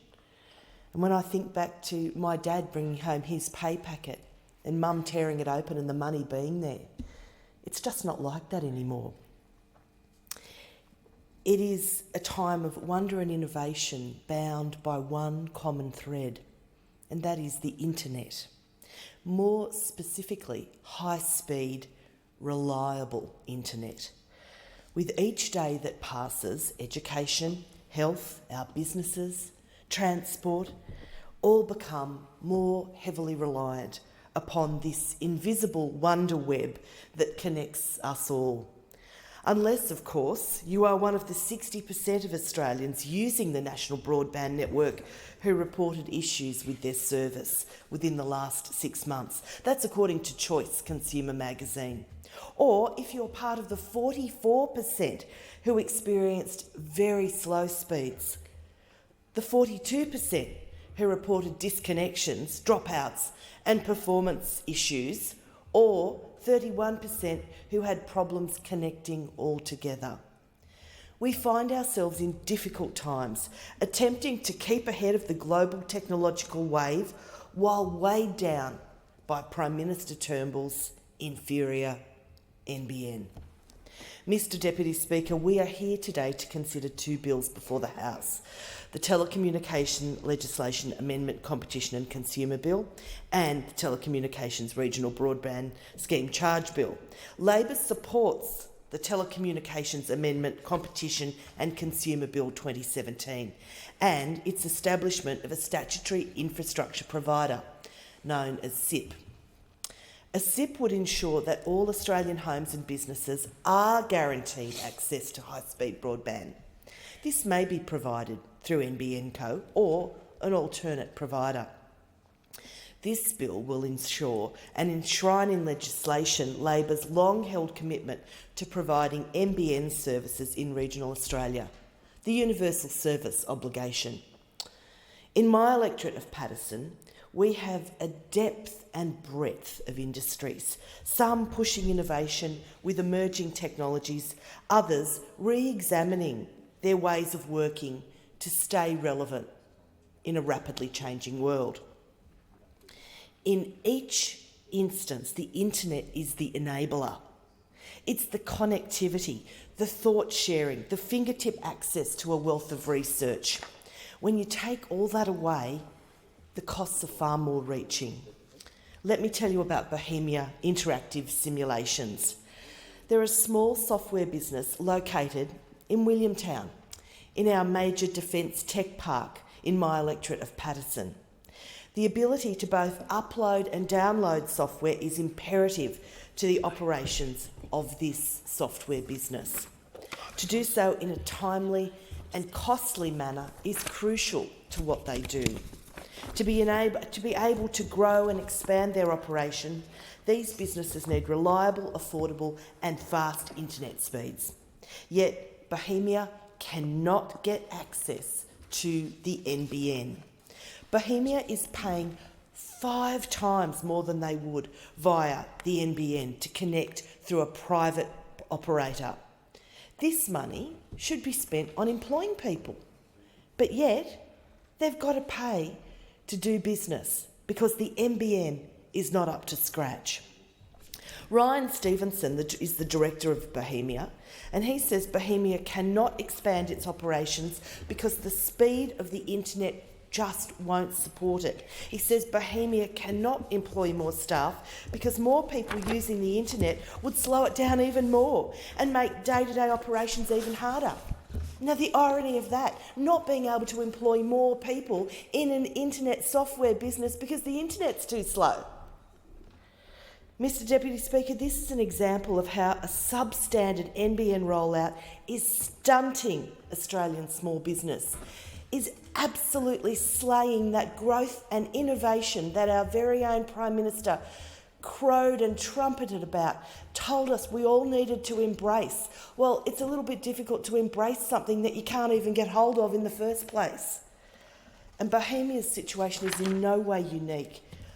Clearly, I'm outraged that innovative, world-class entrepreneurs and industries that choose to come to my electorate of Paterson, which is the absolute vanguard of defence technology, they're faced with an archaic stumbling block that has the potential to jeopardise their entire operation. It is clearly not good enough. Bohemia's experience is the outcome of Prime Minister Turnbull's inferior NBN, which incidentally has cost Australian taxpayers $4 billion more to build. It delivers slower speeds than were promised. In fact, the technology is so substandard, in many cases, it's incapable of delivering at the level it was sold at. It's less reliable, so unreliable that the telecommunications industry ombudsman has experienced a 160% rise in complaints. To put that in perspective, the banking and finance industry received 4 times fewer complaints. And there's been a heck of a lot of complaints about the banks. Unsurprisingly, many of the NBN complaints came from regional Australia. Well, there you go. And they didn't just come from businesses. They come from individuals, families, schools, even medical practitioners unable to connect with patients. In this era of technological advancement, a great many students are learning in the bring your own device environment. Their homework is issued online, it needs to be completed online, and it needs to be submitted online. And what happens then if a child lives in an area that has substandard connectivity? How does that impact their grades and indeed their potential? And what of study? And I can speak of my own experience in this. My own daughter did the HSC last year. We used to have a family roundtable each week and have a look at what assessments were due, what was coming up, who would use which internet, because actually we're too far from the exchange to get ADSL and we haven't got the NBN where I live. So my own daughter, we had to buy dongles and figure out who would use what on the internet so she could just achieve her higher school certificate. I mean, clearly this is, it's not about me, but I'm just another example of the many people in my electorate and across Australia more broadly. They're actually just, they're not laughing, but I think they're completely dismayed. And the thing that adds injury to insult about this is the Prime Minister who, you'd be forgiven for thinking that he invented the internet himself. And I'm sure he's quite capable in terms of things technological. But the way that he was so caustic about Labor's plan to deliver fibre to the premise and how his model would be so superior, so much faster, so much cheaper. Well, none of this has been borne out. And if he only had the decency to say, I'm sorry, but, I really made a mistake on that and we want to get it fixed up for you as quickly as we can. But there's been, no such back down from the Prime Minister. Again, we just see this arrogance. Almost a decade ago, Labor initiated an important reform that led to a statement of expectations issued to the NBN board. This statement of expectations required that the company ensure all Australians had access to the NBN. It was fundamentally about equality of opportunity, for which Labor proudly stands. It was about making sure every Australian could access high-speed broadband no matter where they lived or worked. It was a fundamental of this new and brilliant technology, a little bit like the telephone when it came along. I'm proud to be part of a party that fought and ensured we now have reached the point where the fundamental reforms of the Statement of Expectations become legislation. Even with the passage of this bill, however, we remain in a mess. Prime Minister Turnbull's NBN bears little semblance to that which Labor planned. Fibre's been abandoned and, in many instances, we have a $49 billion multi-technology mess. It costs more and does less, and it's 4 years behind schedule. In no way is the Turnbull government's NBN a first-class fibre network. The long-term economics of it are decidedly unsound. We have missed the greatest opportunity, and I weep for the future generations who really could have had something exciting, what this could have been, rather than the miserly expression of what it's become. In 2013, the Coalition committed to deliver the NBN for $29.5 billion and have it completed by 2016. What a load of rot. A bit like the rotting copper you've relied on. Between now and then, the cost has blown out from $29.5 billion to $41 billion to $49 billion, and the completion date has blown out from 2016 to 2020. Seriously, you should all hang your head in shame. I don't know how you can come in here and gloat about it. As Deputy Chair of the Regional Development and Decentralisation Committee, I must impress upon the Prime Minister and his government the importance of ensuring every Australian home and business has access to high-speed broadband.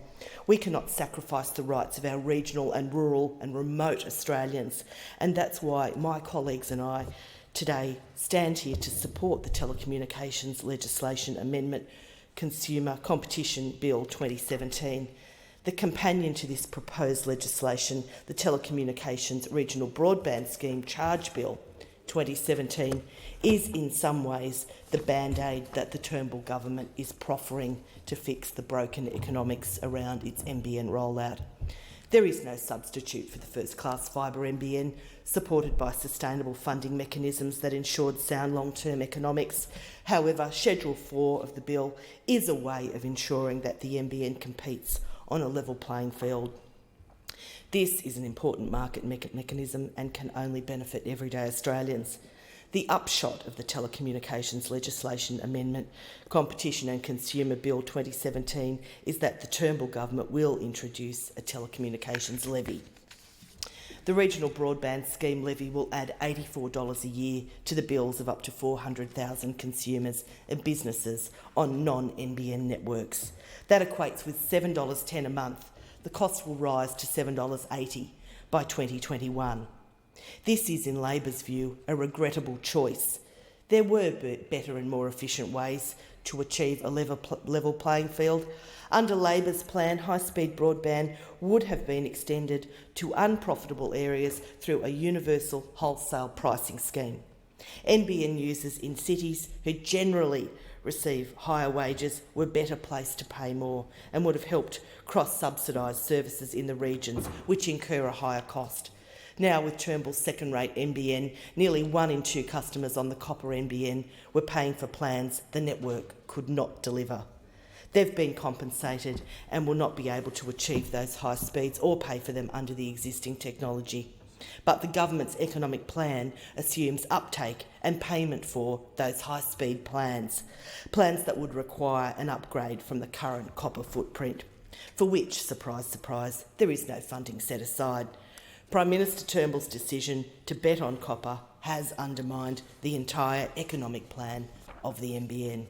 It's been a liability for broadband consumers and for Australian taxpayers. This places pressure on the sustainability of the funding arrangements for the NBN. That, in turn, has the potential to jeopardise the services that NBN Co can provide to Australians.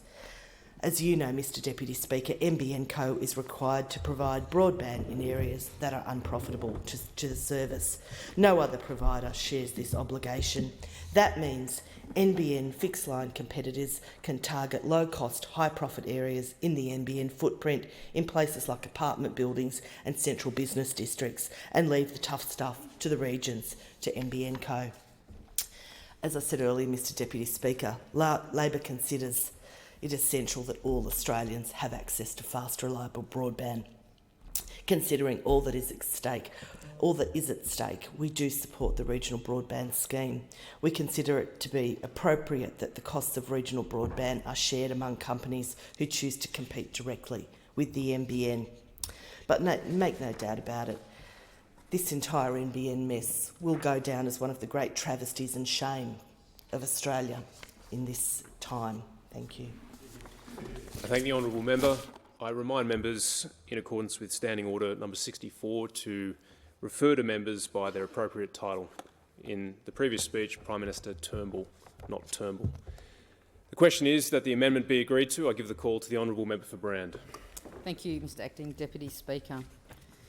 I'm glad to rise to speak today on this particular set of bills and the proposed amendments. In fact, I'm always happy to speak on the NBN, as members of this House would well know. The NBN has very sadly been a source of constant anguish for my constituents in Brand, whether it's trying to force 21st century technology down 1950s and 60s copper wiring in the suburb of Rockingham and Shoalwater and Safety Bay, or trying to fix a botched installation down in Port Kennedy, or even just trying to get a signal out in Baldivis in the east of my electorate. My constituents are always very too happy to give feedback to Prime Minister Turnbull and his government's broadband rollout, just as I'm always happy to rise in the Parliament to speak about it. Indeed, my colleague and friend, the Shadow Minister for Communications and the member for Greenway, had a chance last year on one of her many visits to Western Australia to hear from residents of my electorate on their concerns with the National Broadband Network and the rollout in their district. It would appear from piles and piles of correspondence to my office on this issue that residents in Brand would do just about anything to be able to access the internet, as well they should. Internet access in 2018 is just as much a universal right now as the right to education or the right to social inequality. equality, pardon me. Indeed, access to the internet and its services bridges the gap between the rich and the poor, the haves and the have-nots, and is responsible for so much of the world's technological advances over the past 20 years. Everyone in my electorate, and indeed Australia-wide, deserves to be able to use this technology and to access the internet safely and reliably. To this end, we will be supporting this bill, and I'll support anything that seeks to improve the services available to my constituents. However, I'll also be seeking to support the amendments of the member for Greenway. Turning to the substance of the bills, we can see its necessity as well as the necessity of other amendments.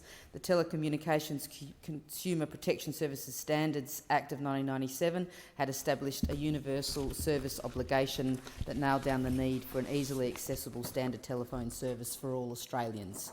The problem with this is the date. 21 years of technology, growth, expansion and innovation has outgrown the Act and its perfectly well-meaning intentions.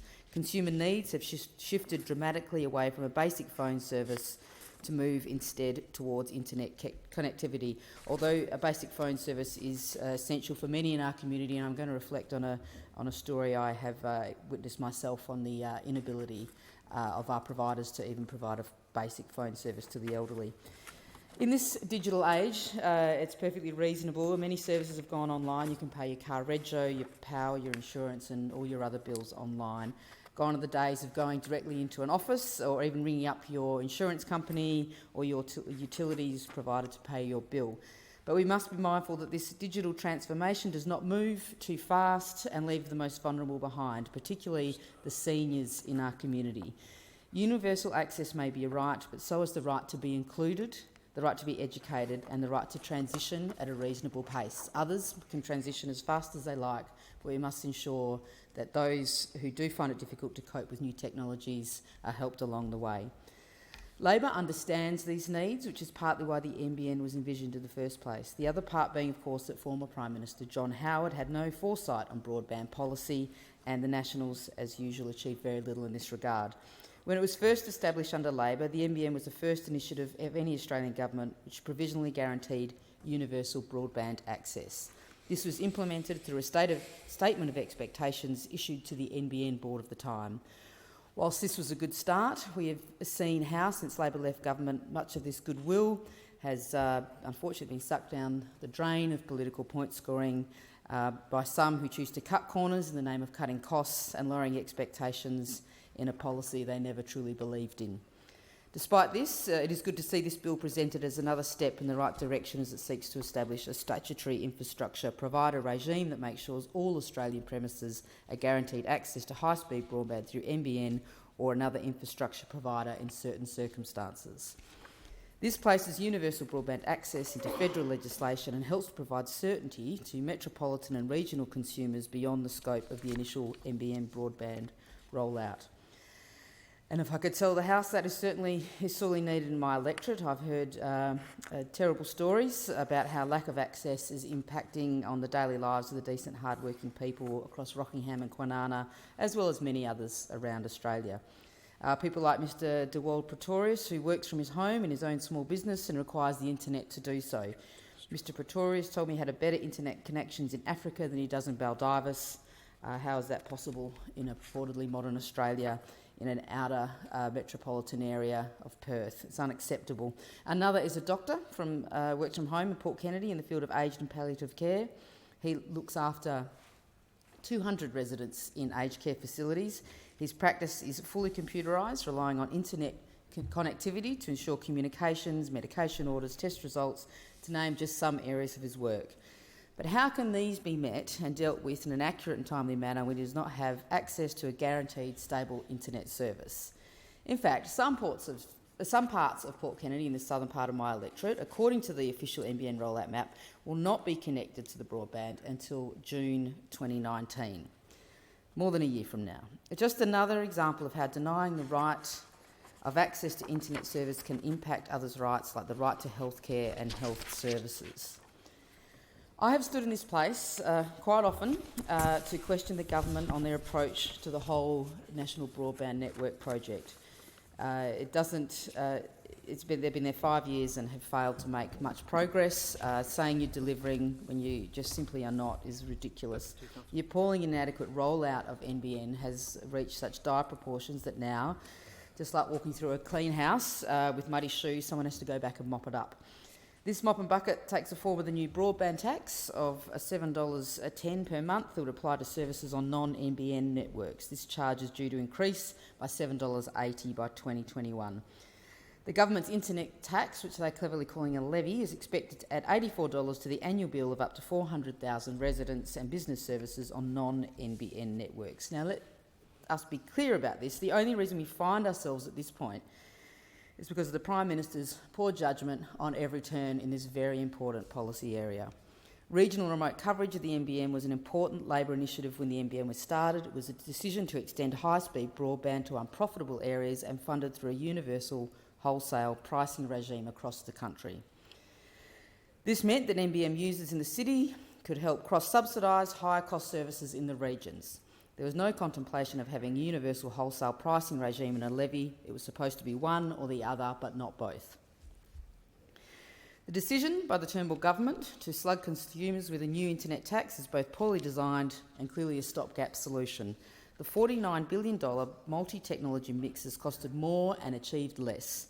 It doesn't even generate as much revenue as the original plan. The Coalition had a 2013 commitment to deliver the NBN by 2016. We find ourselves in 2018, and that was at a $29.5 billion cost. And what a joke that commitment was. In late 2013, this blew out to $41 billion, and then in 2015 by another $8 billion. It's now 2018, and the project isn't slated to be completed until 2020 at a cost of $49 billion to the taxpayer. That's $20 billion over budget and 4 years behind what was promised by the now Prime Minister when he was Minister for Communications. It's hard to fathom how it could all go so wrong, but it has gone wrong. In 2017, many Australian retail service providers were caught selling speed plans the NBN could not possibly deliver with a high percentage of copper in the general infrastructure. This resulted in nearly 1 in 2 customers on the copper NBN who were paying for the top speed tier had their speeds downgraded and were compensated as a result of the inquiry by the ACCC and assisted by the NBN Parliamentary Committee. And in that regard, I'd like to thank the now former member for Fremantle for his diligence on the issue while sitting in the committee. And as he continually points out, that Western Australia will continue to receive the bulk of the rotten multi-mix technology that this government is pushing out.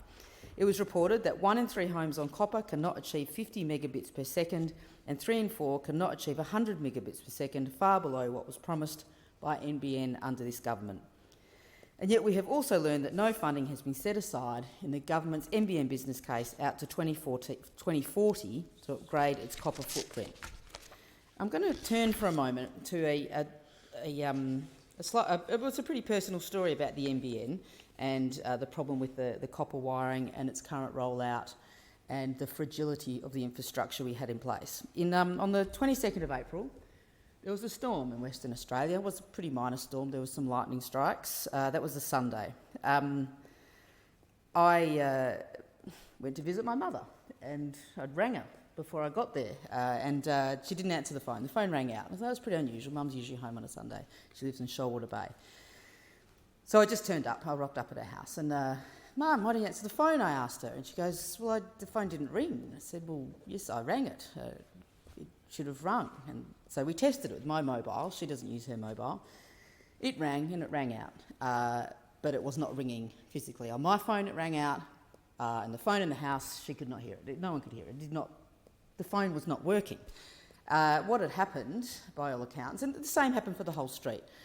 An elderly community, they talked to their neighbours, as most Australians always do talk to their neighbours, and we quickly found out that overnight 4 or 5 houses on that street had all lost their landline, and they'd all converted to NBN a few months, or maybe 6 months before. So then the process started. We couldn't ring NBN on the Sunday, or we could, but we couldn't get any help. We certainly couldn't make any appointments for a technician, so we started this on the Monday the 23rd. On behalf of my mother, I rang the NBN because she didn't have a phone and we had to charge up her rudimentary mobile that she hates to use, like many elderly in the community. but she was forced to use it, and it's a good thing that she was forced to use it, because if she hadn't made herself use it, she would have been without any form of telephonic communication for over a week. We rang NBN on the Monday. We could not get a technician appointment to come and confirm what was happening until the Friday the 27th. Her neighbours, my mother's got a medic alert because she's quite elderly and has false knees, although they get her around quite well, and falls a hazard for her. The elderly neighbour had a technician come a day earlier. The other neighbour also had a technician a day earlier. Everyone was told, oh, your Telstra modems have been shorted out by the storm. Okay, so I ring NBN and say, well, all the neighbours' modems have blown out by the storm. How about you get your technician to bring a modem over just in case, so we can do it all at once and Mum can be back on the phone within a quick 4 days. No, that was certainly not the case. That was not going to happen. No one will bring a modem to your mother until it's confirmed that the NBN is not at fault, and we can dial up Telstra and get them to sort that out. Technician comes on the Friday, says, surprisingly, yeah, it was the modem that's blown out. You need a new modem from Telstra. So we rang them up and said, oh, that's true. We won't be able to get your mother a modem until the 2nd of May. So, okay, well, that's how it is. So then I ring and say, well, can your technician come and install the modem, because I won't be around to be able to help her. How is she going to have a landline? And how's she going to get her medic alarm on? Well, you'll have to call when the modem comes and wait another 3 to 5 business days for someone to come and connect your mum to a landline. So overall, it was going to be anywhere between 15 days and 19 days that my mother would not have a phone. She lives on her own. She's an elderly woman in Shoalwater Bay. She has lived in this house, as has my family, since 1959. I kid you not. So it is an old copper wired house. She has not been without a phone for any more than a couple of hours in a big storm. And then last month, she loses it for nearly 10 days. It is absurd and obscene that people can be put through this. I rang the NBN every single day, and it's not their fault. The operator's on the end of the line. We know that. They're just doing their job. But it certainly is unfair on the elderly in that street that all lost their phone for anywhere between 4 to 10 days. The only reason my mum got her phone connected more quickly is because, as an MP, as all my colleagues in this House know, we have priority access to some of the providers, and we also have a bit of a platform on social media to complain, and that pushed the service forward. So on Monday she did get reconnected, but if I had not been able to use that privilege, she would not have been connected to a landline until today. So, and another thing, the 000 calls in Western Australia were not working earlier this week. How can that be that, that Telstra fails to have an adequate 000 service to St John Ambulance across Perth because a cable has hit by lightning in New South Wales? So I call on this government to do something, anything, productively something would be best, to fix the communications nightmare you have put the Australian people in. Most upsettingly, personally for me, the nightmare you put my mother through last week because of this rubbish NBN system you have presided over. You should hang your heads in shame. Thank you to the member for Brown for that contribution, and I understand the member for Lyons is seeking leave to continue remarks. I am, Deputy Speaker. I was most egregiously cut off by a faulty clock in the Federation Chamber yesterday, and I must give the Parliament the benefit of the rest of my speech. So it was a challenging day in the Fed Chamber, but I understand leave is granted. Is that correct? So you can proceed with your 5 minutes additional speaking time. Thank you, Deputy Speaker. I concluded yesterday by saying that further north in Lyons, in the township of Westbury, another of my constituents, Graham, had been advised by NBN Co that he could commit to the network on the NBN network. And acting on this advice, he signed up to receive the service. His business, home and fax lines were then disconnected from the copper network so he could be connected to the NBN via fibre to the node, which had been run out through Westbury. It was only after he was disconnected from the copper network that Graham was then told he could not connect to the NBN because his home is too far from the node. As we know, copper can only go a certain distance with data transmission before it degrades. This is not a problem that would have occurred under Labor's fibre to the premises.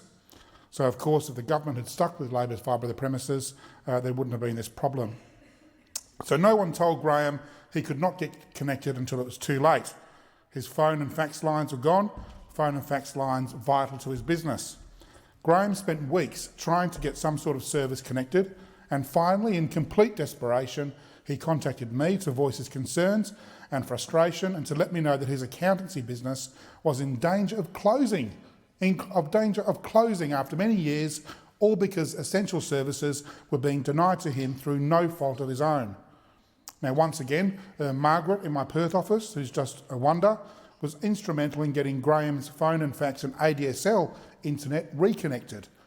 Unfortunately, the months have taken their toll and Graham still lost a considerable amount of business that he's now trying to make up. He was on the brink.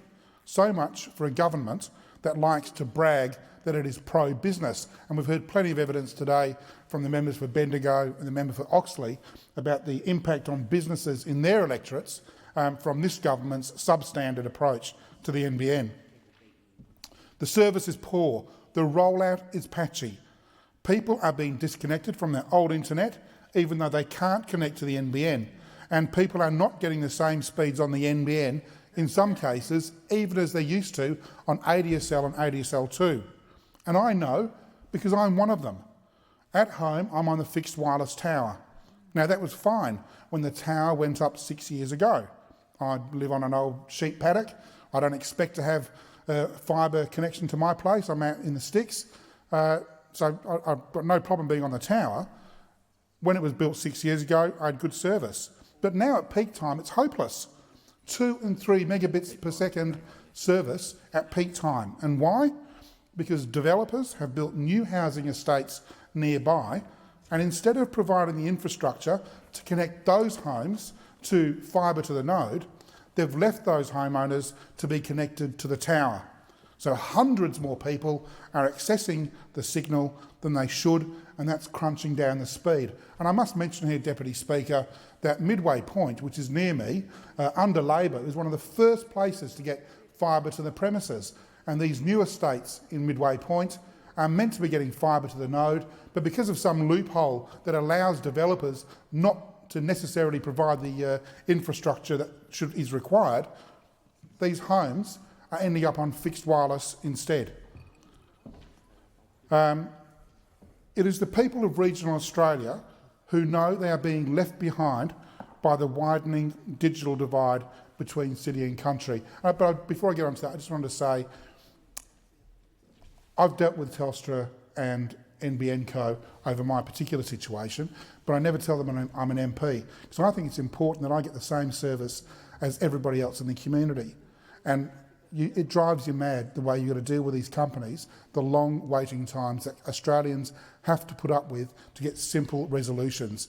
I've had 4 modems to be offered to be sent to me, even though I know it's not a modem issue, and I had to move heaven and earth to get a technician to come out to my premises and confirm that no, it's nothing to do with your technology, it actually is an overloaded tower, and now we're having to deal with NBN to see whether they will upgrade it.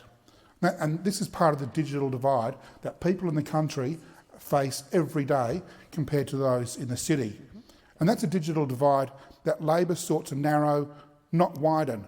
It was no mistake that some of the first places to receive fibre to the premises under the original NBN were in regional Australia and including in my electorate, because Labor believes every Australian deserves quality internet, not just those who live in Wentworth and other wealthy, leafy inner-city suburbs.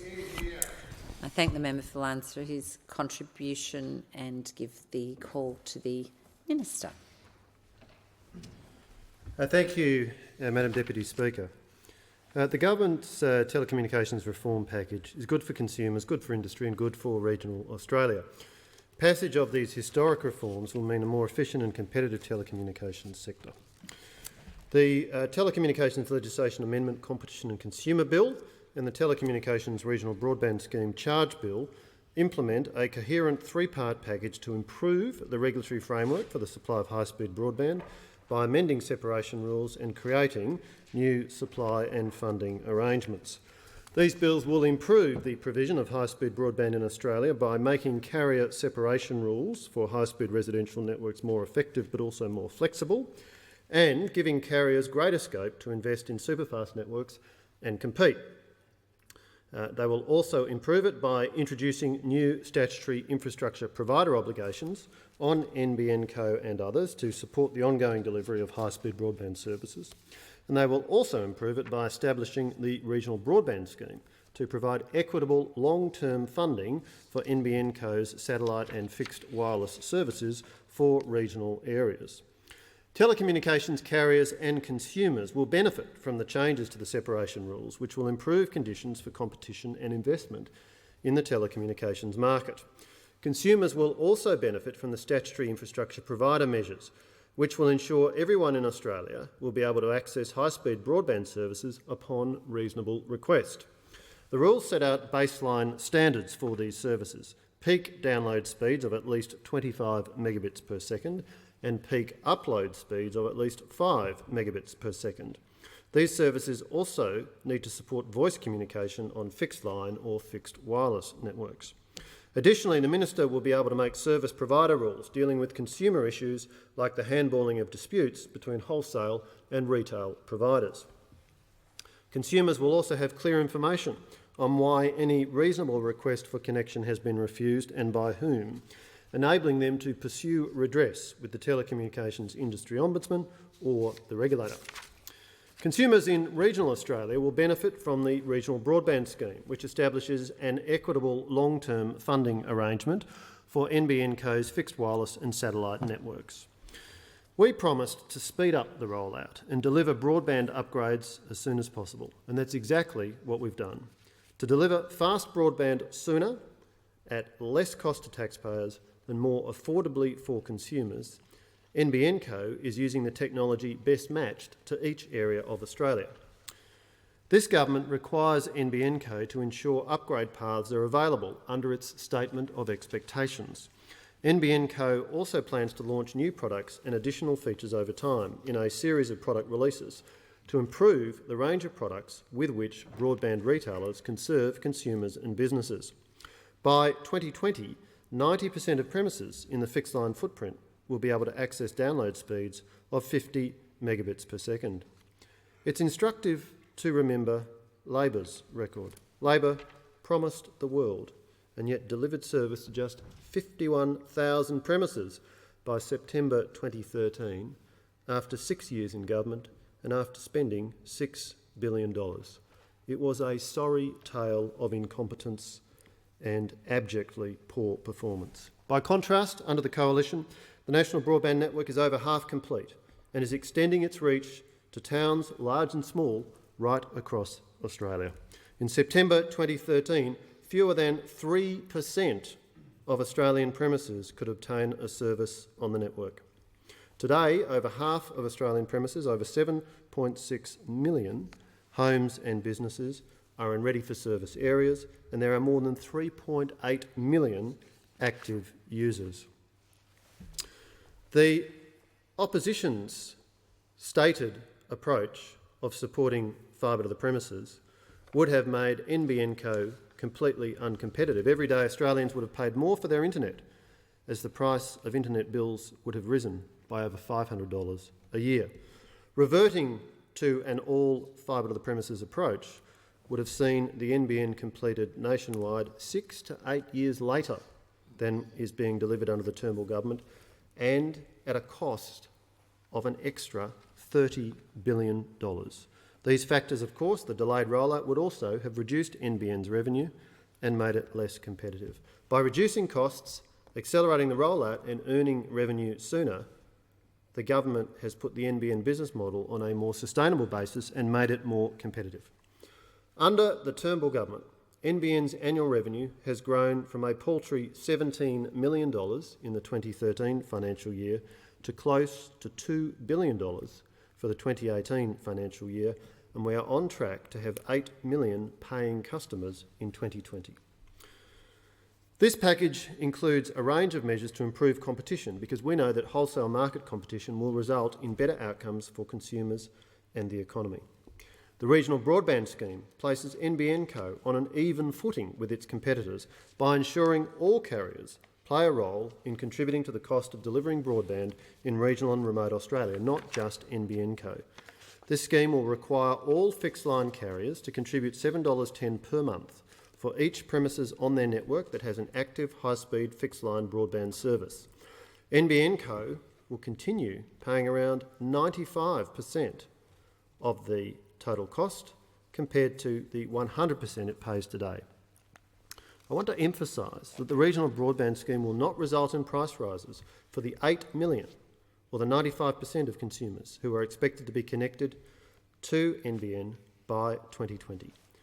Consumers using the NBN are already paying for the costs of the fixed wireless and satellite networks which are built into NBN Co's existing pricing model. In fact, under the regional broadband scheme, high-margin networks supplying services to big business and enterprise customers will, for the first time, in many cases, contribute to the cost of regional broadband. It is only fair that these NBN comparable carriers contribute to Australia's investment in serving the 1 million Australians who are unable to access the fixed wireless and satellite networks, that are able to access the fixed wireless and satellite networks, and the over 320,000 Australians who are already connected. The government has included provisions in the regional broadband scheme to help small infrastructure providers, like those servicing greenfields areas, to transition to contributing to the cost of regional broadband. These transition measures include an exemption for the first 25,000 residential and small business premises on their networks for the first 5 years. They also include implementing a cap, so the monthly charge amount cannot be raised above $10, indexed annually to the Consumer Price Index, and they also include a statutory requirement for a policy review within the first 4 years of the regional broadband scheme to assess its scope as technology and market conditions change. I do want to comment briefly on the sanctimonious Uriah Heep-style hand-wringing amendment from the Labor Party. The suggestion in this amendment that this issue is all due to the Coalition is entirely and absolutely wrong, and also, frankly, historically ignorant. It was squarely part of the policy approach of the Rudd-Gillard-Rudd government that the national broadband network would be a national network and that profits in metropolitan areas would cross-subsidise loss-making services in regional areas. Of course, the Rudd-Gillard-Rudd government failed to deliver the policy framework to achieve that outcome in the face of competing networks being rolled out in metropolitan areas. So this bill is yet another example of the Turnbull government having to fix up the chaotic mess we inherited in this policy area. The suggestion in the motion put forward by the Shadow Minister that the regional broadband scheme, imposing as it does a charge per line on fixed-line carriers, is a consequence of the multi-technology mix introduced by the Coalition, is squarely and factually wrong. Wrong, wrong, wrong. It is a design feature of the national broadband network, as introduced by the Rudd-Gillard-Rudd government, that there would be a cross-subsidy from metropolitan services to regional and remote services. Of course, a key fact about which Labor is completely silent is that the multi-technology mix will reduce capital costs of the NBN by about $30 billion, in turn, of course, reducing the amount of that necessary cross-subsidy. But it is hardly surprising that our innumerate and managerially incompetent political opponents would fail to understand this basic point. In conclusion, Madam Deputy Speaker, these bills create more opportunities for competition at both the network and retail levels, while providing consumers across Australia with confidence that they will have access to the high-speed broadband services they need to participate in today's digital society.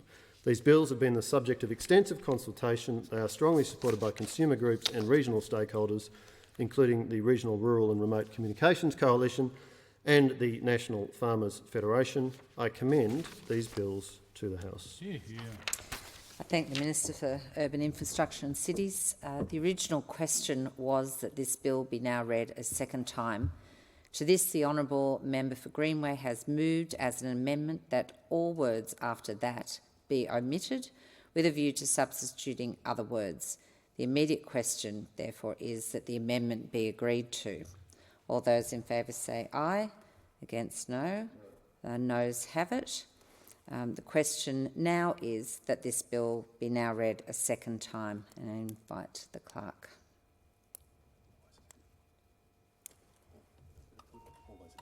Oh, sorry, all those of that opinion say aye. Against, no. Declared carried, and invite the clerk to read the title. Second reading, a bill for an act to amend legislation relating to telecommunications and for other purposes. And I have received a message. Oh, sorry, Minister, did you want the call? No? I have received a message, from His Excellency the Governor-General recommending, in accordance with Section 56 of the Constitution, an appropriation for the purposes of this bill. Is the leave granted for the third reading to be moved immediately? Leave granted.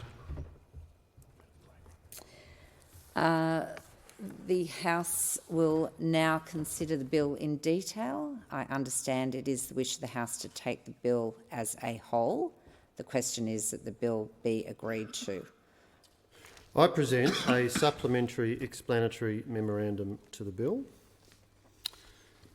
and I ask leave of the House to move government amendments 1 to 13 as circulated together. Is leave granted? Yes, it is, Speaker. I move amendments 1 to 13 as circulated together. And to explain to the House these amendments, the Telecommunications Legislation Amendment Competition and Consumer Bill and the Telecommunications Regional Broadband Scheme Charge Bill implement a coherent three-part package to improve the regulatory framework for the supply of high-speed broadband by amending separation rules and creating new supply and funding arrangements. The amendments that I am moving on sheet LC 109 to Schedule 4 of the Telecommunications Legislation Amendment Competition and Consumer Bill concerning the Regional Broadband Scheme would implement the recommendation of the Senate Environment and Communications Legislation Committee to align the Regional Broadband Scheme with standard disallowance procedures and provide more time for carriers to prepare for the initial reporting requirements.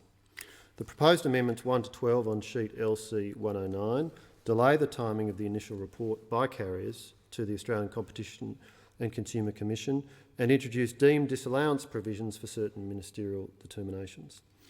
As currently drafted, carriers must give the ACCC a report on the number of premises on their network that had a fixed-line broadband service during November 2017 to the ACCC before 31 December 2017. Those dates, of course, Deputy Speaker, have passed. Therefore, the Government proposes by these amendments to update these reporting dates and to provide more time for carriers to prepare for the report. These amendments require carriers to report to the ACCC by the end of the third month after the bill commences for the period of the second month after the bill commences. The amendments also enable the Minister for Communications to further delay the required reporting period by legislative instrument. However, the latest month the Minister may specify is October 2018, and with the report to be provided by the end of November 2018. The Government also proposes by Amendment 13 on sheet LC 109 to modify the proposed disallowance provision applying to ministerial determinations that relate to exempting a class of carriage services from the charge and determining what is and is not a premises. By this amendment, the relevant instrument would be deemed to have been disallowed if a notice or motion to disallow it had not been withdrawn or remained unresolved in either House of Parliament by the end of the usual disallowance period. This amendment aligns the Regional Broadband Scheme more closely with the usual disallowance procedures in the Legislation Act and implements the recommendation of the Senate Environment and Communications Legislation Committee and the Senate Standing Committee for the Scrutiny of Bills. I commend the amendments to the House. The question is that the amendments be agreed to. All those that opinion say aye. Against no. Declared the ayes have it. The question now is that this bill, as amended, be agreed to. I'm just going to take some advice for a moment. Sorry, Minister, would you like the call? I would. Over to you. I present a further supplementary explanatory memorandum to the bill. I move the government amendment as circulated.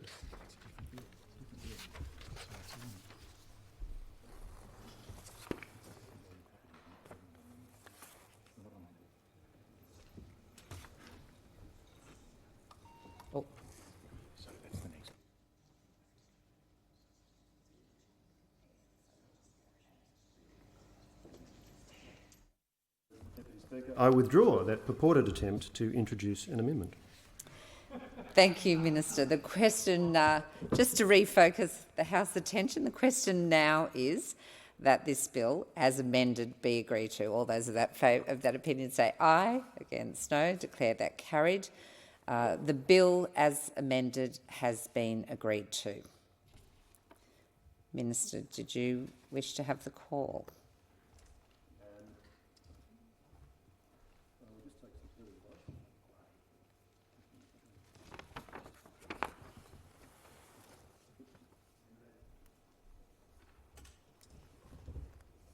I give the call to the Minister. Thank you. I ask leave of the House to move the third reading immediately.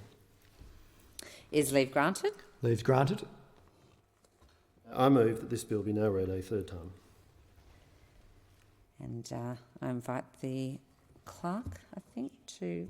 I'll put that question, sorry. All those of that opinion say aye. Against, declare carried. And ask the clerk to... Third reading. A bill for an act to amend legislation relating to telecommunications and for other purposes.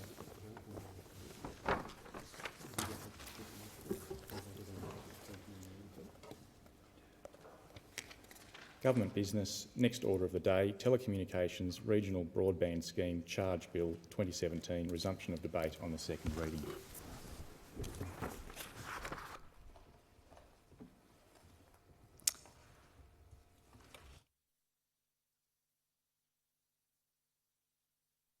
Thank you. Thank you, Clerk. And the question is that this bill be now read a second time. I believe the Minister might like the call. I present a supplementary... All right. I will firstly put the question. All those in favour of that opinion say aye. Against no. Declare carried. And I invite the clerk to read the title. Second reading, a bill for an act